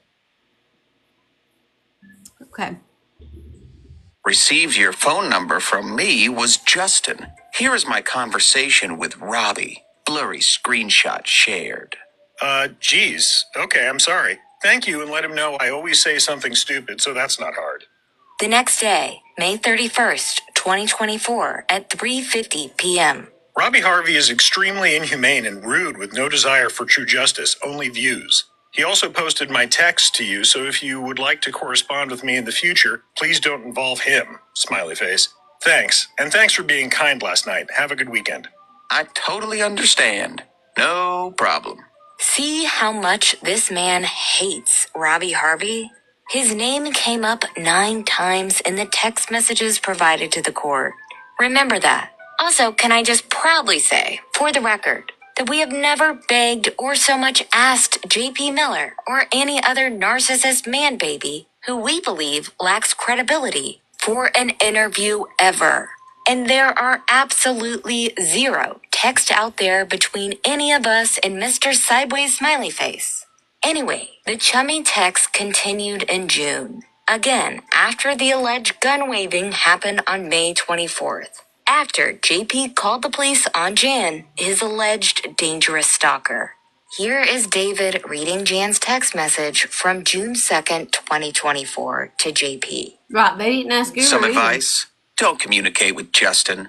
He is only in it to monetize it on YouTube to make money. Please don't repeat that to anyone, including him. I have a YouTube, but I don't post on it. I'm not making money on this unless I'm on live and people are gifting me, which is rare.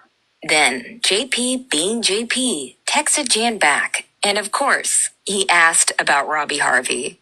And he asked about how one makes money off of this whole situation. Okay, thank you.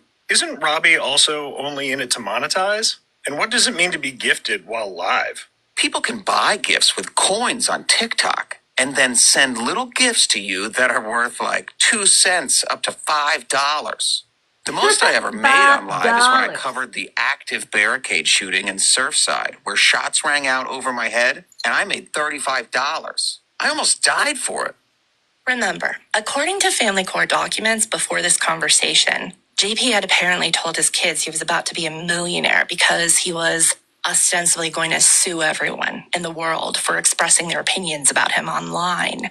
What's weird to me is, despite this exchange between JP and Jan, which to my ear sounds like a salivating cartoon wolf putting on his bib because he thinks he's just seen little red monetizing hoods skip on by, JP, according to his lame lawsuits anyway, still continues to think that protesters and creators and regular old people who post on social media about him are raking in the dough by, quote, co-opting his personality. No one wants that, JP. Anyway, Jan and JP then went back and forth about monetizing. And JP then floated the idea about Jan interviewing JP on his channel, where he would answer live questions from the audience. That was on June 2nd, just days after JP told the police that Jan was dangerously stalking and harassing him. Listen to how cozy these two were on that same day.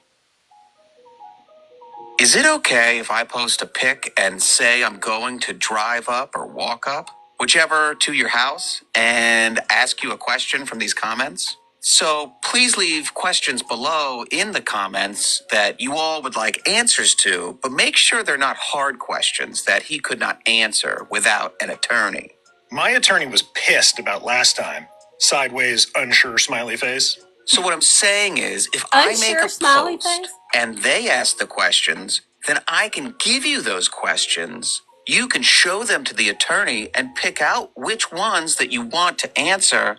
And then I come up there and do the little question thing and only answer like one question a day for a few days. I want to answer everything as soon as court is done this week.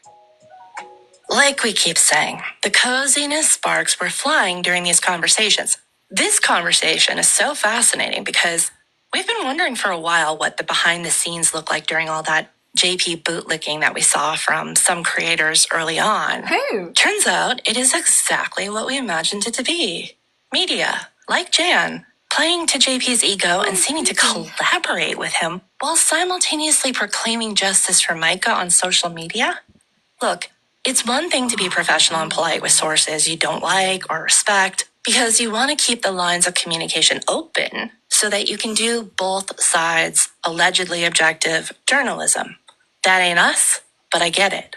It is a whole other thing to play both sides, especially when one side is speaking up on behalf of those who get dismissed and marginalized and victimized by a legal system that wasn't just not designed for them, but designed against them.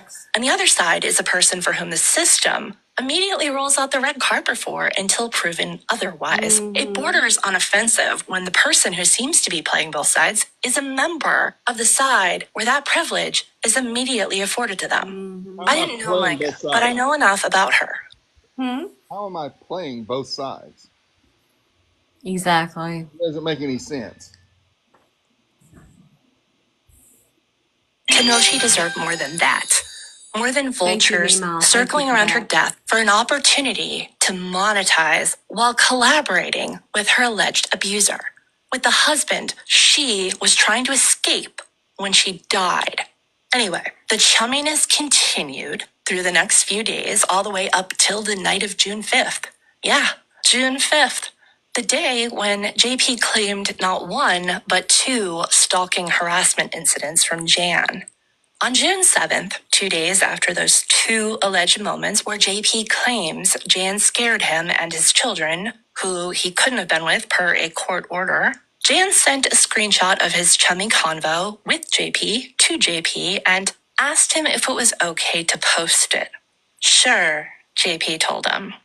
The whole thing is so weird. I don't know about you, but if someone was putting me and my invisible children that I was with in harm's way, I wouldn't respond to that text with anything but GFY. Okay, guys, it gets so much weirder starting June 9th, 4 days after the alleged incidents in the restraining order claim. On this day, JP embarked on his great quest of taking Jan to lunch. And y'all, JP does not let up on that. Thank you for Hey man, the heart. what do you do during the day? I could take you to lunch sometime. Your girlfriend is welcome to come. Jan left JP on red until 6:20 the next day. I bet he felt cool. How do I know that? Cool. Listen to this next text from Jan to JP. How did I feel cool because I left him on read until the next day? Exactly. I didn't read it until the next day. How did I leave him on red until the next day? Mm-hmm. I felt cool. Yeah. I mean, just don't make. This is not. You can't assume how somebody feels. It's just weird. This is not a professional podcast. Right. I'm almost positive that the internet would break from all the videos and photos people would blow up. Let's do lunch. 12:30, the Snack Shack. LMK, if that's cool. Nobody takes pics in Snack Shack. I eat there 3 times a week. And then no response from Jan. But interesting that Pastor JP, endangered by the public, is eating in the same location 3 times a week, right? I'm super busy with no kids, no job, no friends, and no life. So I hope to see you tomorrow. Sideways smiley face. Unfortunately, I'll be at the shop on Seaboard Street putting the transmission back in my daughter's car, who passed away. Oh my, I'm so sorry. Well, I can meet you near there or pick you up. Or about time, whatever's best for you. See, guys? Desperate. And LOL at these boys thinking anything on the internet would blow up over the 2 of them having lunch together. And after this, Jam, who seems to be enjoying being courted, responded with a deal. If I meet you for lunch, can we do like a 10 or 15-minute live where you answer people's questions in the chat and you pick what questions you want to answer? And I'll make sure my moderator blocks anybody that is not respectful. No, sir, I can't do any live stuff, and I don't want to do any Micah stuff. Just lunch if you're available. It's a country place. Good sweet tea. I can't do it today because of this car, but we don't have to do the live there. We can do like before, but with no one but you and the questions in the chat. Kind of like what you are doing already, but on live so it doesn't look scripted. No time soon, but I'll let you know. Thanks. All right, there is a term for what you just heard, and it is called quid pro quo. And I know that some fictional journalists in fictional shows like House of Cards might make little deals like that, but in real life, we are generally barred from accepting meals from sources, and definitely barred from essentially saying, I'll do this personal boundary crossing thing you're asking me to do with you if you give me the story. Now, JP and Jan chatted over the next few days about random rumors swirling around Solid Rock, like that time animal control was on the property because apparently someone lost their dog. And on June 18th, Jan asked JP why the cops were at his house. I was filling out a report against Robbie Harvey. He has people following me, harassing me, stalking me, and posting pictures of me at locations where I'm with people whose lives are at risk due to him. He's putting lives at risk. For real? That's insane. So I didn't even know that the police were at JP's house. Someone messaged me about that, asking me why the police were over there. I had no idea they were there. So I asked him for that creator. And I won't name the creator because he runs a YT channel. We have 68,000 likes. Keep tapping. Let's go ahead and see if we can get to 75,000 likes. We have 310 souls in this room right now. Oh, we met the goal. Thank you guys so much. I'll make a new one just in case you want to throw something. How about a little corgi action? You have extra corgi, just send it my way. All right, let's continue to listen to the most ridiculous podcast I have ever heard. Children are getting death threats due to his posts and allegations. Wait, Courtney just said Robbie just made a post about it. And, for the record, I was not with Susie Skinner in Charleston. I was with two people whom I can't discuss due to a court order. Okay, JP, we will get back to your alibi eventually because it still doesn't make any sense. And we're pretty certain that he's referring to the two children he was barred from visiting in the May 29th order. Right. We're not sure why he's saying he can't say that he was with his kids because that's not what the court order says. Anyway, what is this man's deal with Robbie? Why wouldn't Robbie be his legal priority number one? In these texts and so many others, JP clearly seems threatened by Robbie. So why not make him lawsuit number one? Why not seek a restraining order through federal court if he is so sure that Robbie has people following him and harassing him? The chummy texts continued. Here is David again as Jan, and Jim Bannon from the Bannon Law Group as JP. I haven't given anyone info about how I feel about everything. I have stayed neutral. Susie Skinner was not at the meeting at the church. Robbie lies, and it hurts so many people. Send screenshot of Robbie's post. Tell them iPhone Guru is allowed near me, not Robbie, Stinking Harvey, nor his paid stalkers. Okay, I need to pause on two things. There is no such thing as neutral reporting when you're telling a story with so much evidence of evil involved. Journalists are supposed to tell the truth and follow the facts. Oh, really? Journalists are supposed to tell the truth and follow the facts. Both elements of which True Sunlight failed on doing. Staying neutral, just to score an interview with an alleged abuser, makes you just as bad as the abuser. Especially when JP deserved every molecule of pressure upon him. I know Jan did not go to journalism school. Neither did you. But you. if Jan wants to be protected as a journalist, he should learn this. Journalists aim for the truth. By the way, is there a journalist school? Don't you just go get a bachelor's degree in journalism? There's not a journalist school like you go to med school that I'm aware of. I'm not a journalist because, like, for me, for example, I have 2 college degrees. I have an associate's and I have a bachelor's. I've taken so many classes that if I went down there and took 5 more English classes, I could get another bachelor's in journalism, right? So then I could go apply to be a journalist at a news media outlet. Is that my understanding? Or do you have to graduate college and then go on to journalist school? Does anybody know? Because they need to go. So I took some classes while I was, I took some journalism classes while I was taking my associate's degree, and then I didn't take any more when I was taking my bachelor's degree and didn't finish it up. But, I have had a few classes on journalism. So. But like Angela's saying, but they're acting like it's like medical school. It's not, hun. It'd probably take me 3 months to finish up all the English classes I had to take to get a journalist degree. If that's what you want, then I'll do it, because it's ridiculous. I don't understand. Freedom of speech is journalism. We are the new media. Let's continue. JP has proven himself incapable of telling the truth, and Jan is doing no one a service by stroking JP's ego.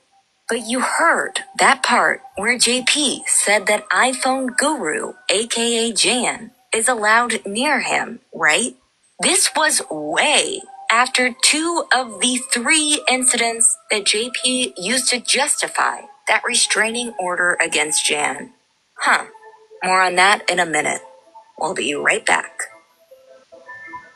Anyway, JP and Jan continued to chat about lunch over the next few days, and they sent odd text messages that, I don't know, guys. It kind of looks like flirting to me, but y'all decide. LOL, where are you at? Heading to the north end of the beach to do a job. Coffee pick. Had to get coffee. Why does everyone love that place? My first time trying it. You must be a car guy too to spot my truck so quickly. It's the black wheels and the tape on the back, LOL. And if you not seen my car, yes, I'm a car guy, going to Cars and Coffee in James Island Sunday at noon. Wow, so cool. I love car shows. Can I drive the DeLorean down there? Chastity. No tags yet. Shh. Everybody already knows that California fake tag. It's been posted everywhere, so be careful. Ugh, dang. I have 2 tickets to the Beach Boy concert at Alabama Theater at 3:30. If you want to come. So far, it's just me. Sideways smiley. Unfortunately, I'm working. Sideways smiley. What was that? Beach Boys? Car shows? Fake license plates? Also, Leadfoot JP, Mr. Traffic Court himself, driving a freaking Back to the Future mobile around Myrtle Beach while the eyes of the world are on him, including the FBI, and then claiming his privacy is being breached by the people he is suing is next level audacity. And good job, Horry County and Myrtle Beach Police. JP is so comfy with y'all that he apparently drove around with fake tags for months because he knew that he could manipulate y'all like he does everyone else. Then the chummy chats continued, and they got weirder. It's clear that these two wanted something from the other. Jan allegedly wanted content from JP to make his TikTok channel go wild. And JP, well, I think JP was lonely and looking for someone to manipulate. Bro, can I stop by and get a good video of the DeLorean? Sure, you can open doors, etc. All right, so she's leaving out parts of this. I asked him if I could shoot that from my main channel, not this channel. My main channel is nothing but car stuff, truck stuff, stuff like that, covering shows, stuff like that. That's what my main channel was for. And there's a DeLorean in town near me, so I was putting it on there. It ain't got nothing to do with this channel here at all. Okay, pulling up now, thank you. You coming out? I won't put you on video.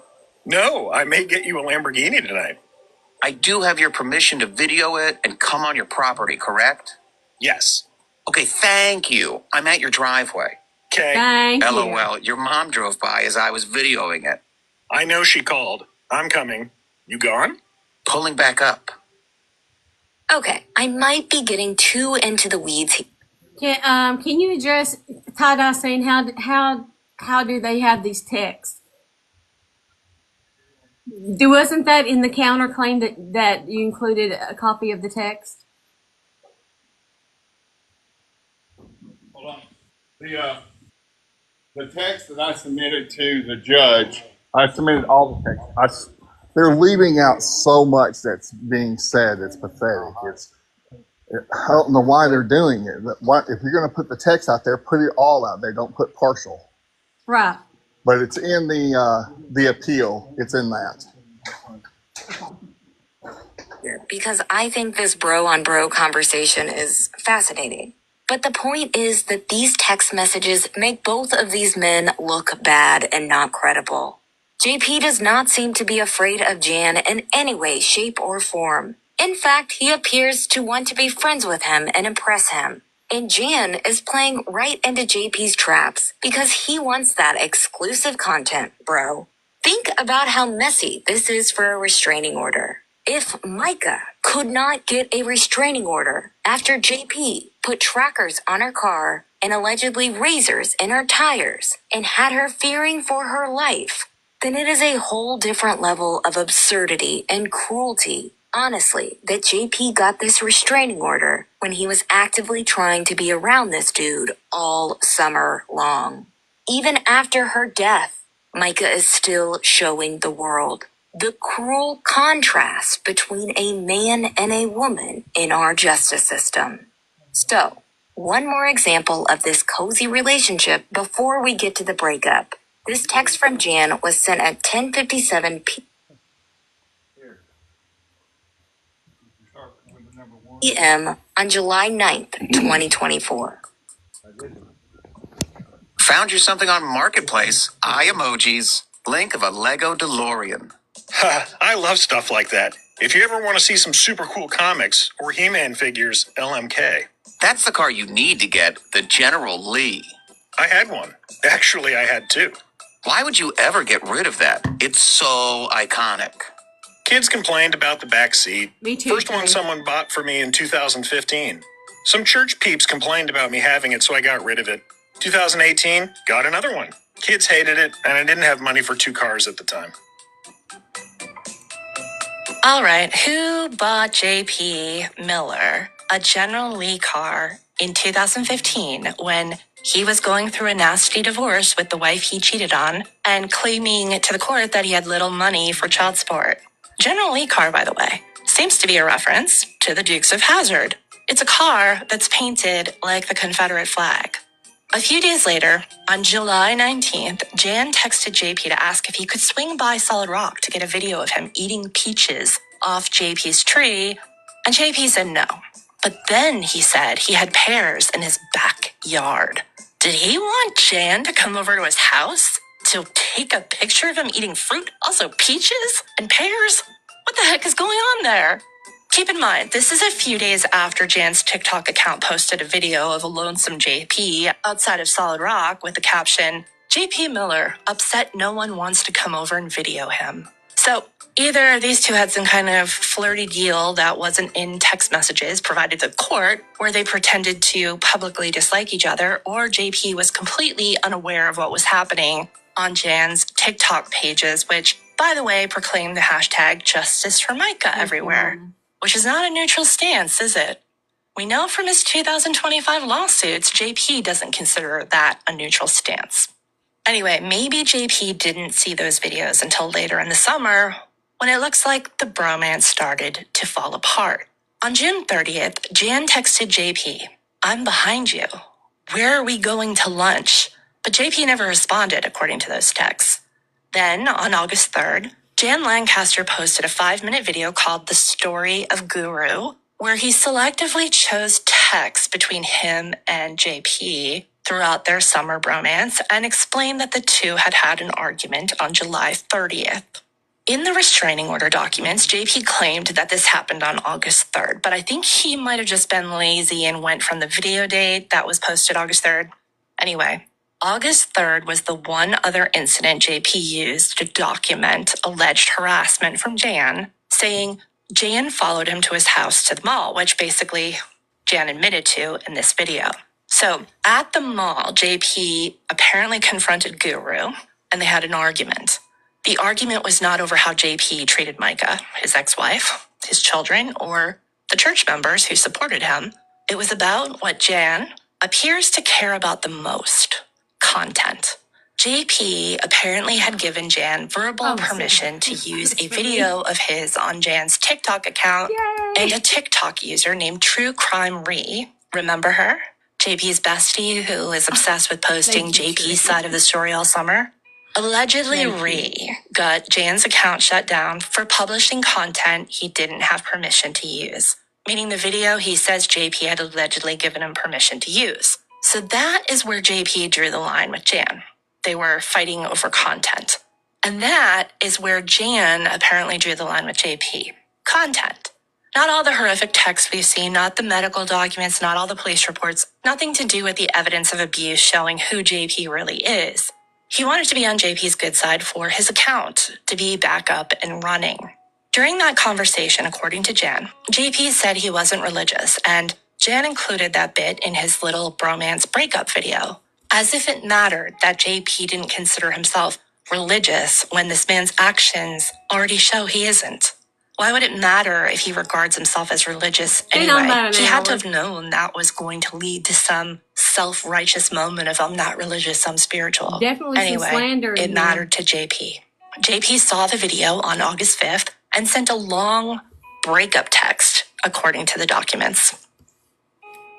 I trusted you, man, and you deceived me, lied to me, and you twisted everything. If you're religious, then you must believe in karma. Me? I'm not religious at all. I believe in the Bible. The Bible says that you reap what you sow. As of now, I forgive you for everything you have done against me, and I turn you over to Jesus. God bless. I gave you a chance to show me what type of pastor you are, and to do what's right, and to show me that you're a decent human being. Do you know what True Crime Re did by saying that was her intellectual property was wrong, and you know it was your content, not hers? But instead of you saying to me, quote, I will take care of it, and send me a video, and doing what is right after I told you the revenue that comes from that page pays for the rent for the home over my child's head just from the promotions for products. Instead, you tell me you will see what you can, that you have to talk to Sherry because she has always taken care of you, and then you speak of karma and believing in the Bible. If you believe in either one of those two things, you would have done what was right and made that video for me and allowed me to get the page put back up so I could afford to keep a roof over my child's head. But now I have a video and an audio recording from you stating that you don't mind me covering all of your stuff, which gives me permission to pull anything from her page that has to do with you and post it with no repercussions. Just be lucky I have her blocked, and I don't care what she posts.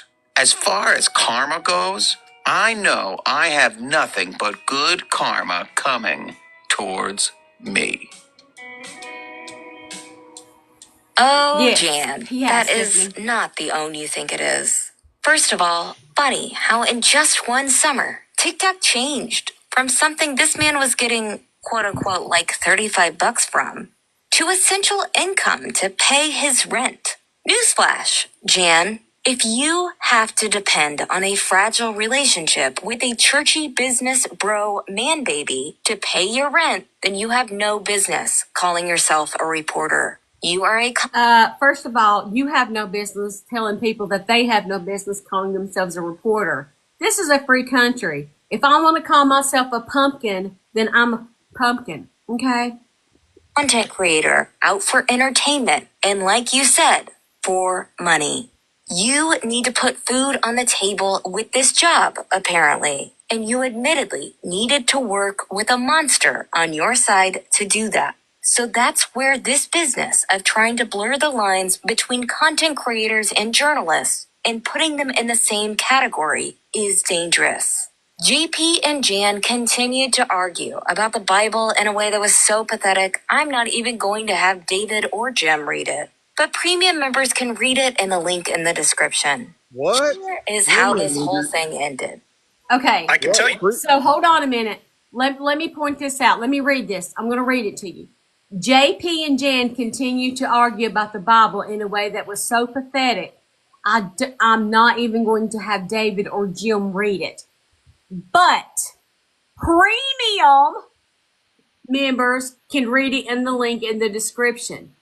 Premium members. So you too are making money, and now you're making money off the slander you're creating by withholding all of the story over this guy right here. That's what's happening. Go ahead. Thank you. Thank you. You said it better than I did. I would have. This, one, I care about you, which is why I've always been nice, knowing you're profiting off of me and hurting me.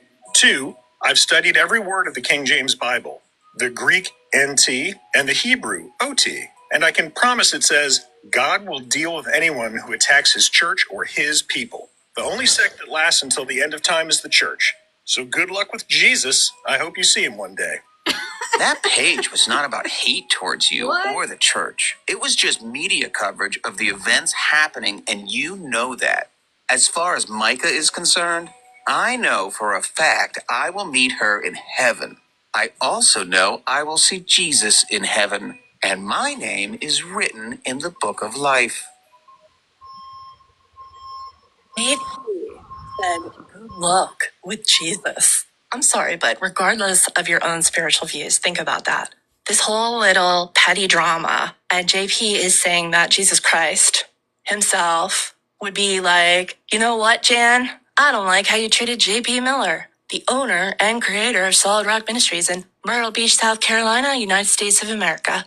I know I'm the peaceful, gentle, loving son of God who tried to save humanity and all. But now you've changed me. I've become a different son of God. And that's because of you, Jan. Hope you like kidney punches. Because this is for JP Miller. Seriously, will you look at JP weaponizing God and the church again? Anyway, this is all just to say that this is why we believe the court should consider JP's lawsuit against Jan to be a separate matter from JP's lawsuits against the protesters, meaning it should be considered on its own merits rather than get lumped into the singular injustice that is occurring right now with the people who are in this strictly to fight for accountability and awareness. We're not saying that Jan doesn't care about the Justice for Micah cause. And we're not saying JP isn't using the court to intimidate or silence Jan. We're not saying that JP was justified in any way in getting that restraining order against Jan last fall. We're saying, based on the evidence that Jan seems to have provided to the court, Jan blurred the lines with JP and he blurred the lines with journalism. Despite Jan's insistence that he was a neutral party, it's not hard to see why JP might have considered Jan to be on his side and why he might have felt betrayed, at least based on what we've seen. Jan admitted in the video that he had followed JP to get JP to sign over the rights of JP's own video to Jan. It's notable that Jan posted that video without a written release, because that's another thing a journalist doesn't do. If you're going to use someone's creative content, and especially someone like JP who is talking about monetization and suing people and becoming a millionaire and spewing disdain for other creators and displaying chaotic, erratic behavior, you gotta get their permission in writing. Lastly, Jan claims that he's making no money from his JP and Micah related content while also claiming he needed the money he said he wasn't earning from that content to pay the rent. We get that circumstances change as stories progress, but Jan went the route of virtue signaling to JP. If you go back and listen to where she read the text saying, I was trying to get the channel back because I make money from promoting products on there. See, she's leaving that out of there. And she even read that part of the text earlier, but now she's leaving it out, trying to make it look like I'm making money off of JP and, the whole thing. Yeah. So, we have 80, almost 90,000 likes, so I know we can get to 100,000 likes pretty quickly. That's easy for you guys to do, and we always like reaching the 100K. And we have 323 souls in the room. I set a new goal for 10 corgi cords. If you would like to throw one, I would be forever grateful inside of my heart. Let's continue. To gain favor with him, a competitive advantage even. Jan portrayed himself as in it for the so-called right reasons, while another creator he named was supposedly in it to monetize. Again, be in it for the truth. Truth and integrity in reporting is what can lead to a reliable source of income to sustain the work you're doing. Not follow. Be in it for the truth. So is she saying that the people that are monetized on YouTube are not in it for the truth? They're in it just to make money?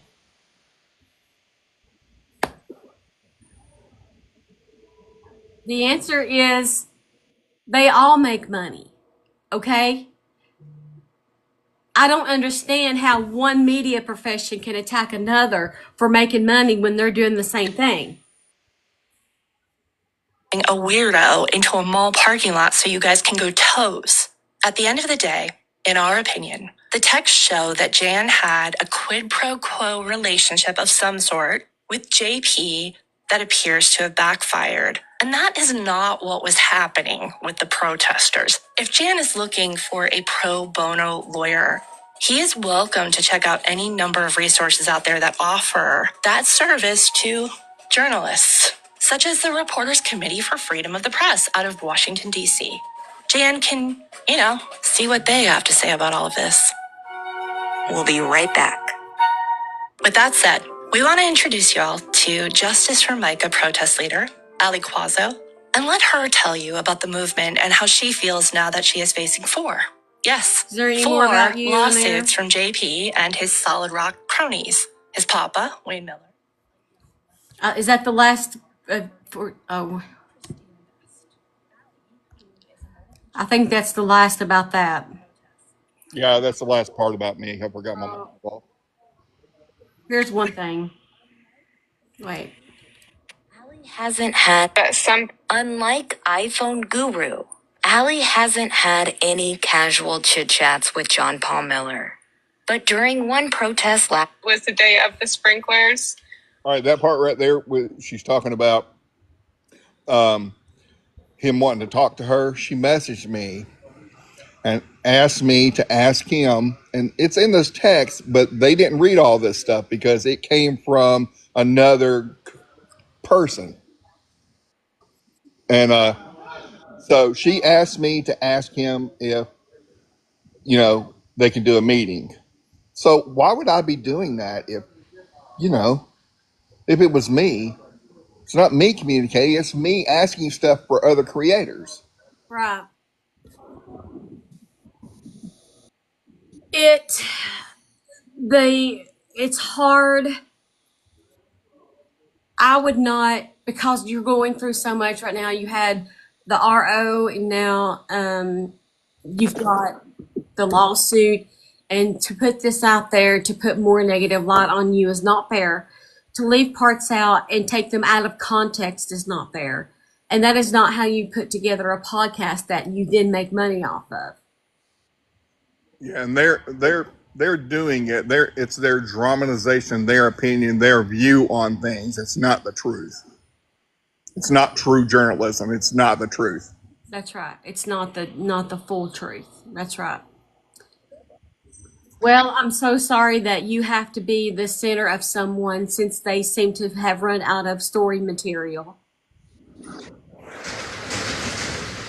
Sorry. 2 more likes. We're at 98,000. They're saying 2,000 more finger tapping is a clapping likes, and we'll hit the 100K. Debrek says, no, it's based off of others' opinions and emotions. Indiana Chick says it's called follower supporting you. It's a free will donation. No one makes us pay money. That's a good way of pointing it. It's donations for our time in being able to do this kind of work. There's a lot of phone calls that happen when you're off the phone. A lot of backstage work that happens to bring stories to you. And if folks want to throw a corgi cord, they can throw a corgi cord. That's totally up to them. Meanwhile, as a podcast who is leaving out important parts of your story, you're out there landing deals with people who want to advertise in your show that completely just slandered this man right here. Let me answer their question. They're wanting to clarify who wanted a meeting with JP. JP wanted to meet with Allie. Allie did not want to talk to him, and then later on she said she would talk to him as long as I was there. I said, we get a police officer to go in there with us. I'm not, and she said she didn't trust the police. So she would have talked to him if there were different circumstances. She didn't want to go inside the church and talk to him. Yeah. Not even with a police. I was there that day. I remember because he came out, had somebody ask her if she wanted to meet him in his office, and she said, hell no. No. Yep, I was there that day. Gail says there are two questionable from my perspective outside looking in. Courtney says Guru works 2 jobs. And social media. Hi. Hi. How you feeling? I'm not happy. I done messaged them about this last week. Well, they're probably not going to listen. They just, because they want the views. They're talking about other people wanting clicks and clout. That's what they're doing. Well, I think Jessica and Courtney are going to go live tonight and start spilling things. And I think I'm going to go live too and tell everything that I know, that I've been trying to tell people for months, but I keep getting dismissed. So, because I've had enough. I'm tired of it. I'm tired of this. Can we coordinate so we're all on the same at the same time? I would hate to like have 3 different people going live, like discussing this all differently. Like I think we should all coordinate and be in there together. Being them on the same live. Yeah, I think that's a good idea. I'll get up with Courtney and Jessica and see what time they're going live, and I'll go from there, and I'll let you know. So I wanted to ask like 2 things. One, has anybody spoken to Allie, or would she be willing to mention, did she know that the meat and potatoes of this podcast was, the intention was to invalidate Jan? Did she know that the rest of this content was directly before her part? Do you have Tada? Do you have music in the background? I do. I'm sorry. I'm at a cafe. I'll mute myself. I was just scared that they'll flag me. Of course, I get flagged for every dagnap thing. Just mute when you're not talking. That way they don't hear it and go, "Oh God, you're playing music in the background."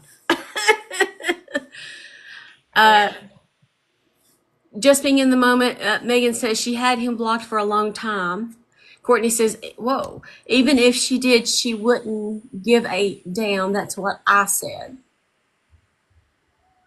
Yeah, she posted the thing on her channel about the arrest in Utah, and tried to turn people against me, but without knowing any of the story. She, and I don't know why she did that. I think it has something to do with Jay. Yes, see, they're saying she posted the mugshot, and you can look at the mugshot and you can tell it's not even me. Part of real journalism, if I see this and I see that these are charges under your name, I'm going to reach out to you and say, do you have a response to the charges that we seem to be filing? I don't assume, even if, and because she said, if this is the same Jan, that's in Myrtle Beach. You said the word if. So you're ifing yourself into a lawsuit podcast because you are essentially hurting the reputation of a man who's completely innocent. And you didn't reach out to get the full story. So how are you a true journalist? Because this podcast is going to be heard by people that are not in here, who are not on TikTok. And all they're going to remember about Jen Lancaster is that he hurt a child. And that's not even, it's not true. It's not even what happened. I know about ID stealing. My husband's brother stole his and would show it to the police when he'd get pulled over and stuff. And they took it, for what it was. Yeah, there were several states. There were several states that I had to go to the courts and present, showing where I was here, blah, blah, blah. And it wasn't me. I was at work, my time cards and all that stuff. I showed up in Mobile, Alabama to court there. They gave me a court date and I showed up there. And when I went in front of the judge was going to lock me up because the officer that arrested my little brother was on vacation. And I'm thinking to myself, didn't you give him a summons to come to court like you gave me? And then the judge is like, wait a minute, I know him personally. And he stepped out of the room and he come back. He says, he's out fishing right now. He's coming up here. He showed up in wading boots where he's out fishing in the water. And told the judge, said, that is not the person that I arrested. The person I arrested looks totally different from that. And so the judge threw that one out. Every place I ended up going, Cook County, Tennessee, Georgia, Alabama, everywhere, Kentucky, North Carolina, several places in Tennessee, several places in Alabama. There were 18 of those total that I took care of in person. Then there were more that were out there that I was able to take care of my life because and I didn't know about any of this stuff. I come pulling out of a neighborhood and I didn't stop all the way. At the stop sign, I got pulled over. And the officer ran my licenses. He was like, your license is suspended. I'm like, for what? I've never gotten a ticket, nothing. And he's like, I don't know, it's suspended. He let somebody else drive and me get in the passenger seat. And then I started digging, and lo and behold, I had all these charges that I had drug charges in Tennessee. I had a wreck charge in Florida. I had all kinds of stuff, and I'm like, it's none of this is me. In Greenville, Tennessee, the stuff there. I'm like, some of these places I've never been before. I'd never been to Alabama in my life. Never been to Alabama, but I had 3 charges in Alabama. Oh my Okay, so God. just to clarify, were you saying that Allie posted your supposed mugshot and supposed charges, which you just explained were invalid, and she then probably in result of that didn't or wouldn't care that the podcast was aimed at invalidating you? I don't know. I know she did post that, and she has taken it down since then. But I don't know if she knew beforehand or not. I can't even speculate on it. But for her to post something like that about me, No, I when know I'm who out there just posted it. covering everything, is Ellie Mae. Ellie Mae was the one that posted it. Yep, I still have that screenshot. he did. I'm sorry, but she was a bitch for that. Yep, well, no, she's not Misty's friend anymore. They're not friends at all. Jessica says, well, Guru, I'm in Alabama and I don't believe any of this. I love Guru, and that's how I started watching. So the whole journalism part, like what people are, if anybody is believing this type of thing, what people are not like accounting for and what you should absolutely stand up for yourself in is everybody came into this with a very different type of platform.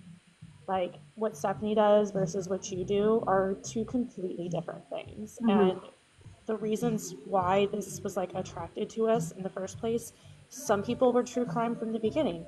Some people were just drawn to it because of domestic violence. Some people were drawn to it because of church abuse. Some people were drawn to it because of the probate court corruption.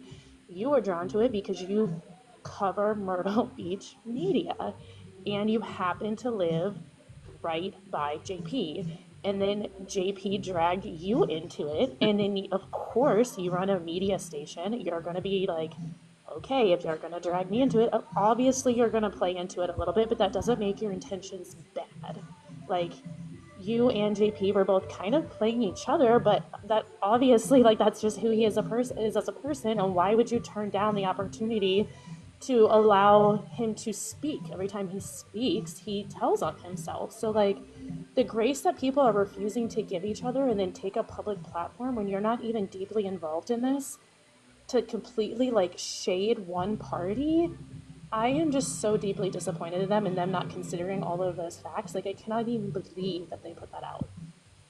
There's so much lack of consideration and horizontal thinking in that.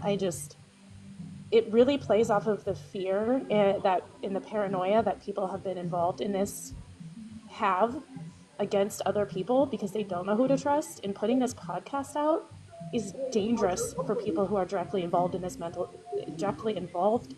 their mental health because they already don't know who to trust. This was extremely irresponsible of them. Talk about irresponsibility in journalism. Yeah. Yeah, this is a huge mistake, True Sunlight. And I don't have I mean, I have a live podcast, I guess you would consider it. But I don't do daily episodes or whatever they do. But I do know the difference between using someone for clout and journalism. And I think what you're doing is using someone for clout. Because if you had used your journalism skills, you would have seen that most of your story is incorrect, your facts are mixed up, and a lot of it's left out to produce a narrative that you want the public to have about Guru. And that is not fair.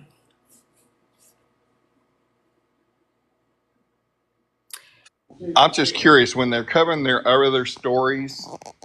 and they talk about a reporter covering such and such, are they running background checks on those people too? Or is it just me because of our age? I don't know. Robbie Harvey seems to be running backgrounds on everybody, allegedly. He knows everything about everybody. But I don't know, you know. And how is it justice for Micah? So right, exactly. So how does that help justice for Micah? It doesn't. All it does is say, "Oh, Guru's a bad guy. Oh, he's a bad character. Oh." The only bad character in this story is JP, and he's the one we need to stay focused on. Hey y'all, I just want to say something real quick and then I'm going to hop off. And this is where it gets really fucked up. Excuse my French, but you know me. Because of this, every other story that True Sunlight has covered, quote unquote, everything else that they've quote unquote reported on is now cast in a shadow of doubt. And guess what they were talking about? Micah. So not only did they pew themselves in the foot, it's not that they're not helping the case, is that they're literally damaging it by going after the people that are reporting on it. Right. That's and right. They don't even bother to I'm not a freaking journalist, and I would turn around and I would freaking fact check anything before I say anything, and all of y'all know this. Mm-hmm. And there's so much that I know that I don't speak on. Mm-hmm. This is straight out malicious intent. This can get them sued. And Guru, I got you. I have no job right now, but shit, if I have to send you coins on TikTok, I will. Let's get their asses sued, because no. While we're on the topic, quest by any means, but Agatha May also has wrongly reported and left information out on her timeline that has to do with Micah. And that also makes me extremely irate, because it is very important when you have that big of an audience to post factual information that you are not leaving out key details, especially when it comes to a timeline, or wrongly reporting things without even correcting yourself. Correct. Hi, Angelita. Hey Mama. guys. How are you, honey? Not well today.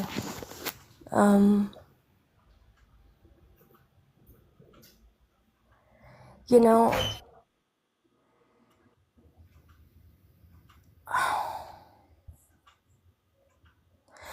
can I ask you guys' opinion about something?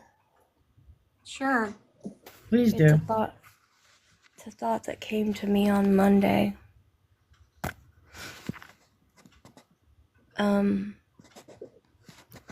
I've been thinking about designing a t-shirt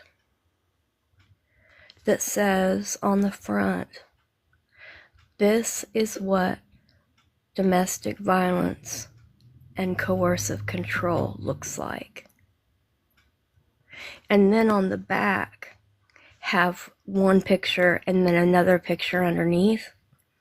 And the top picture be a beautiful picture of Micah. And the second picture be a picture of her in her casket.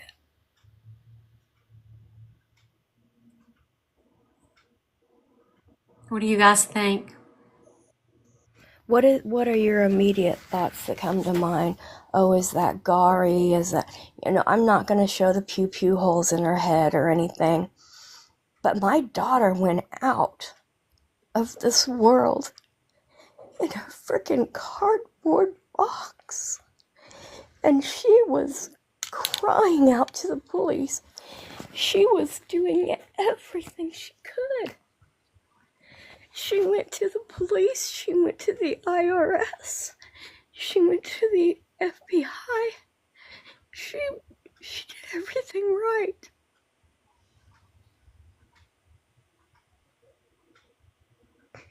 And then to sit here and have to listen to people say things that just aren't true.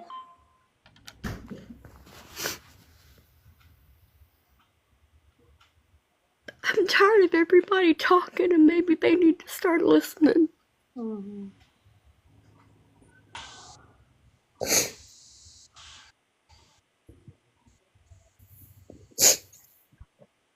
Behind the like wanting to show like raw honesty and shock value, but I would choose like a picture of like an urn that maybe you have ashes in, or something of that nature, to still represent what happened without possibly the gore of how that could maybe affect other victims and their families. Does that make sense?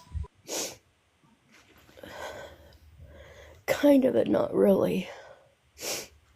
And maybe I'm just so hurting I can't hear you. I'm trying, though. Because I want the shock value. I'm tired of people walking around holding signs of my beautiful daughter. Because that's not the last thing I had to see.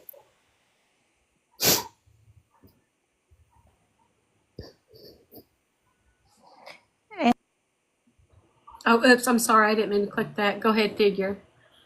Angelita, maybe a picture, like you said, of her pretty face at the top, but at the bottom, a picture of the floral cross that you made in the water. So that as not to have her, because I think some people, like, if they would see her in a coffin, it would freak them out. Like, you know, because they're DV victims too. But I think if I know there's been a lot of pictures taken of that area with the cross, and have a close up of it with Micah's name on it or something, and that would give the equivalent of her being happy alive, but then look what happened to her, where she ended I up. feel like if we did just like a pretty picture of her and rest in peace, it doesn't separate her from anybody else. But what about her It's just gravesite? another pretty picture, you know? Just What about another pretty picture. And I'm tired. I wear my daughter's ashes on my finger in my ring. I have a bracelet with her ashes in it that never come off. And then I sit here and I listen to all these panels and I listen to all the news about JP. And then I have to hear about the lies. And, you know, I just feel like Mike is getting lost. Because she was such a good woman. A godly woman.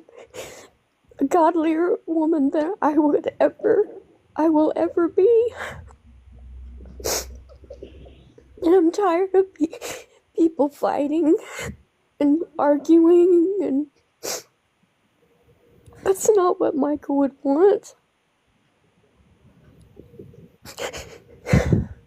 I wish I had the money, because I would be in Myrtle Beach right now, and I would make him have to walk past me to get in the building and to get out.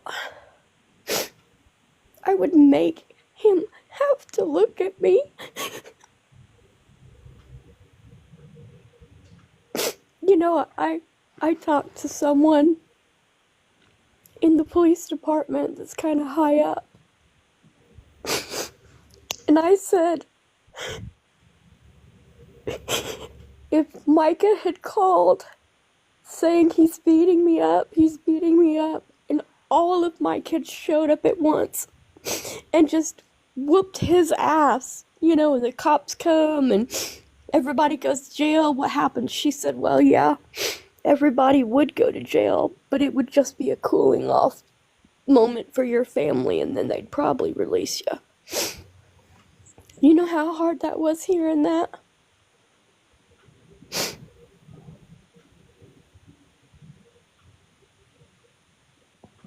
And I think that's kind of why we're all upset right now is people that have been really trusted to report truth when it comes to crime and corruption are reporting on things like I don't know how long you've been in this life, but we were discussing True Sunlight leaving out huge parts and invalidating Guru, who has tried to fairly represent the situation with transparency and focusing on that rather than, like you said, more of just justice for Micah. And I think that's angering a lot of us for you, because this shouldn't be so petty to invalidate this person or that person when a lot of these people are pushing the content because they want to bring awareness to the corruption and bring awareness to domestic violence and support true justice for Micah, whatever that looks like. So to waste time and energy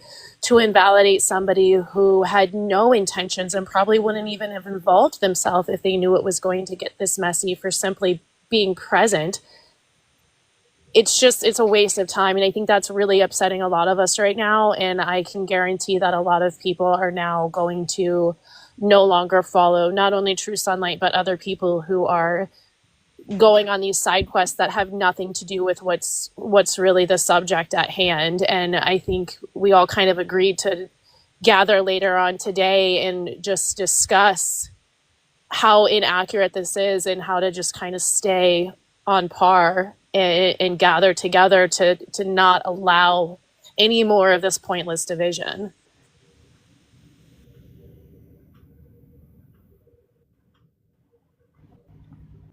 Angelita, you and I had this conversation about the design that you thought of for the shirt. Yeah, yesterday. Yeah, a lot of people obviously know I'm an artist, and art is supposed to make a statement. Art is supposed to say something. And in a state, in a county where so many victims are silenced, maybe it's an unpopular opinion, but I don't care. I support Angelita 100% with the design that she wants to make, because it needs to be seen, because this could be anybody else's daughter. It needs to be I have seen. one picture where, I mean, it's literally, I stood back and you can't see, you can see like a little bump sticking up where her head's supposed to be on, because it was on a pillow. But I literally have pictures of her in a cardboard box. A cardboard box. And that's the last thing you remember of her. And that should be what everybody else remembers, that this is what happens when a system fails. Yeah. When you just want to pass someone to the next person because, oh, well, John Paul was a big figure and, had money connections. And, I mean, you heard him in court yesterday. Oh, I used to get $100,000 a month. Guess what? Micah, you know what she got a month? $1,000 for everything that she did. $1,000 a month. And that $1,000 a month, she had to have her own car payment. She had to pay her own car insurance. She had to pay her own health insurance, which was none most of the time because she couldn't afford it. Then she eventually bought a water bath for her health. That was a payment. And if she wanted deodorant or, shampoos or perfumes or lotions or whatever, it all had to come out of that $1,000. Wow. That was her salary from working at the church, only $1,000. Yep. And she did everything, pretty much. She said that all he did was sit home and prepare his sermons, which I'm not demeaning that, but I'm just saying that was what he did as the pastor of that church. She was doing the youth group and there was like 7 or 8 titles she was fulfilling. I mean, she had 2 phones on her at all times. She never They answered every phone call and she took every message and, because she was a secretary on top of everything else. And she was the youth leader and it just, she loved that church. She loved that church so much. I should say she loved the people. She didn't love the church. She loved the people. And, I don't know, and to see that he gets to stand up there and just lie. And get away with it. Yeah. And just walk away like it's nothing. Yeah, nobody. He's been doing his whole life. I mean, they need to hook his butt up to one of those electrical shock machines that every time you lie, it shocks the shit out of you. Yeah, he tells the truth real fast, don't you think? Yeah. But I mean, he said it from the pulpit. You can lie on an affidavit. It's just a piece of paper. You can lie to a cop. It's just a cop. You can lie on anything, and you can lie on the stand. You can lie in court. These are things coming out of his own mouth. So how are we supposed to get justice with someone like that? I want to address a common theme in the comments, if that's okay. And again, probably an unpopular opinion, and y'all are going to feel how you feel about it. But a lot of people are saying that Micah wouldn't want that. Well, here's the thing. Give me a second, Mommy. I got you. Nobody can say what Micah would want. If anybody can come close to that, it will be her mother. Why can't she say what she would want? Because she's not here, and that's the whole damn point. Yeah. She's not here. Let that sink in for real. She's not here.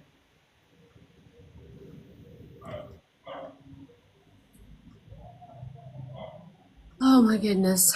Well, I know everybody wants to continue this conversation, but I have got to go for the day. Listen, we love you, Angelina, with all our heart. I think about you all the time, and I love our conversation.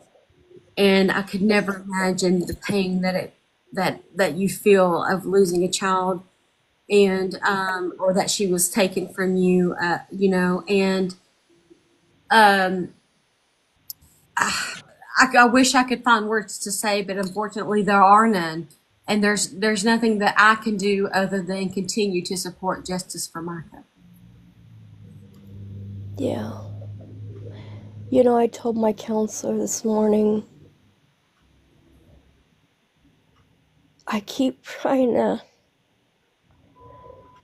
find myself trying to barter with God. That maybe, how they hear about people that get away from abusive situations by faking their death. And I just keep telling myself, maybe she did get away.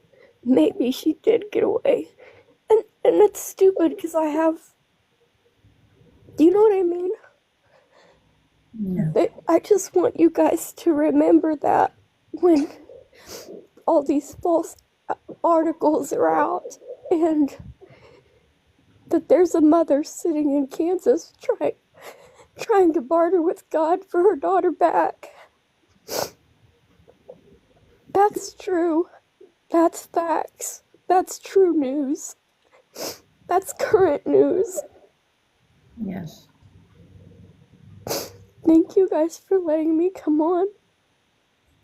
Angelina, you're welcome anytime.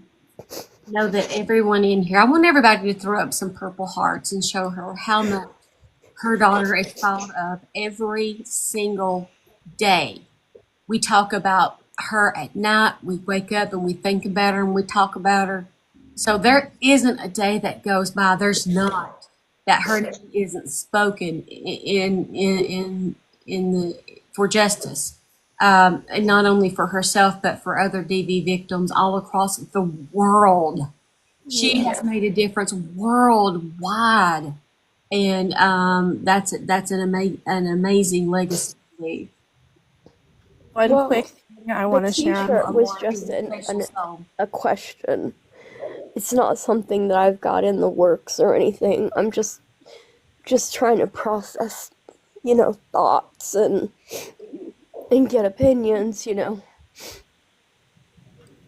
So On a thank more positive note, on the terms of honoring Micah, a lot of us discussed last night in a live that we're going to create a video and an image for us all to share universally as our profile pictures and share within our stories and our feed that says something along the lines of like Micah's Warriors or Micah's Army or something like that for the day of her birthday. So everybody's personal networks in the For You page will be flooded with Justice for Micah pictures and videos, and they'll all be the same, so we can start to cast a wider net and bring awareness on her birthday. Yeah, it's right around the corner. I can't believe it. I can't believe it. I really can't believe it. But thank you again. I want Let me know if you everybody need to anything, I want everybody to have a very blessed day, and please be kind to one another. There are 367 souls in here right now, and that's 367 hearts that think of Micah and that have you in their thoughts and prayers, Angelita. Please know, you guys, that you can find me on any social media platform. All you have to do is look for the same username and logo. I'm especially on YouTube, but you can find me on Facebook, Instagram, X, and other social media platforms. Wherever you are, there I am too. I'd like to thank my panel. Guru, thank you so much, sir. I'm so sorry that you're going through this. Chelsea, Tie-Dye, Joyfully, thank you for coming up here and supporting as always. And Miss Angelita, I love you. Thank you. Thank you for All right. having me, Steph. Y'all have a good day. Bye. Bye. Bye. Bye.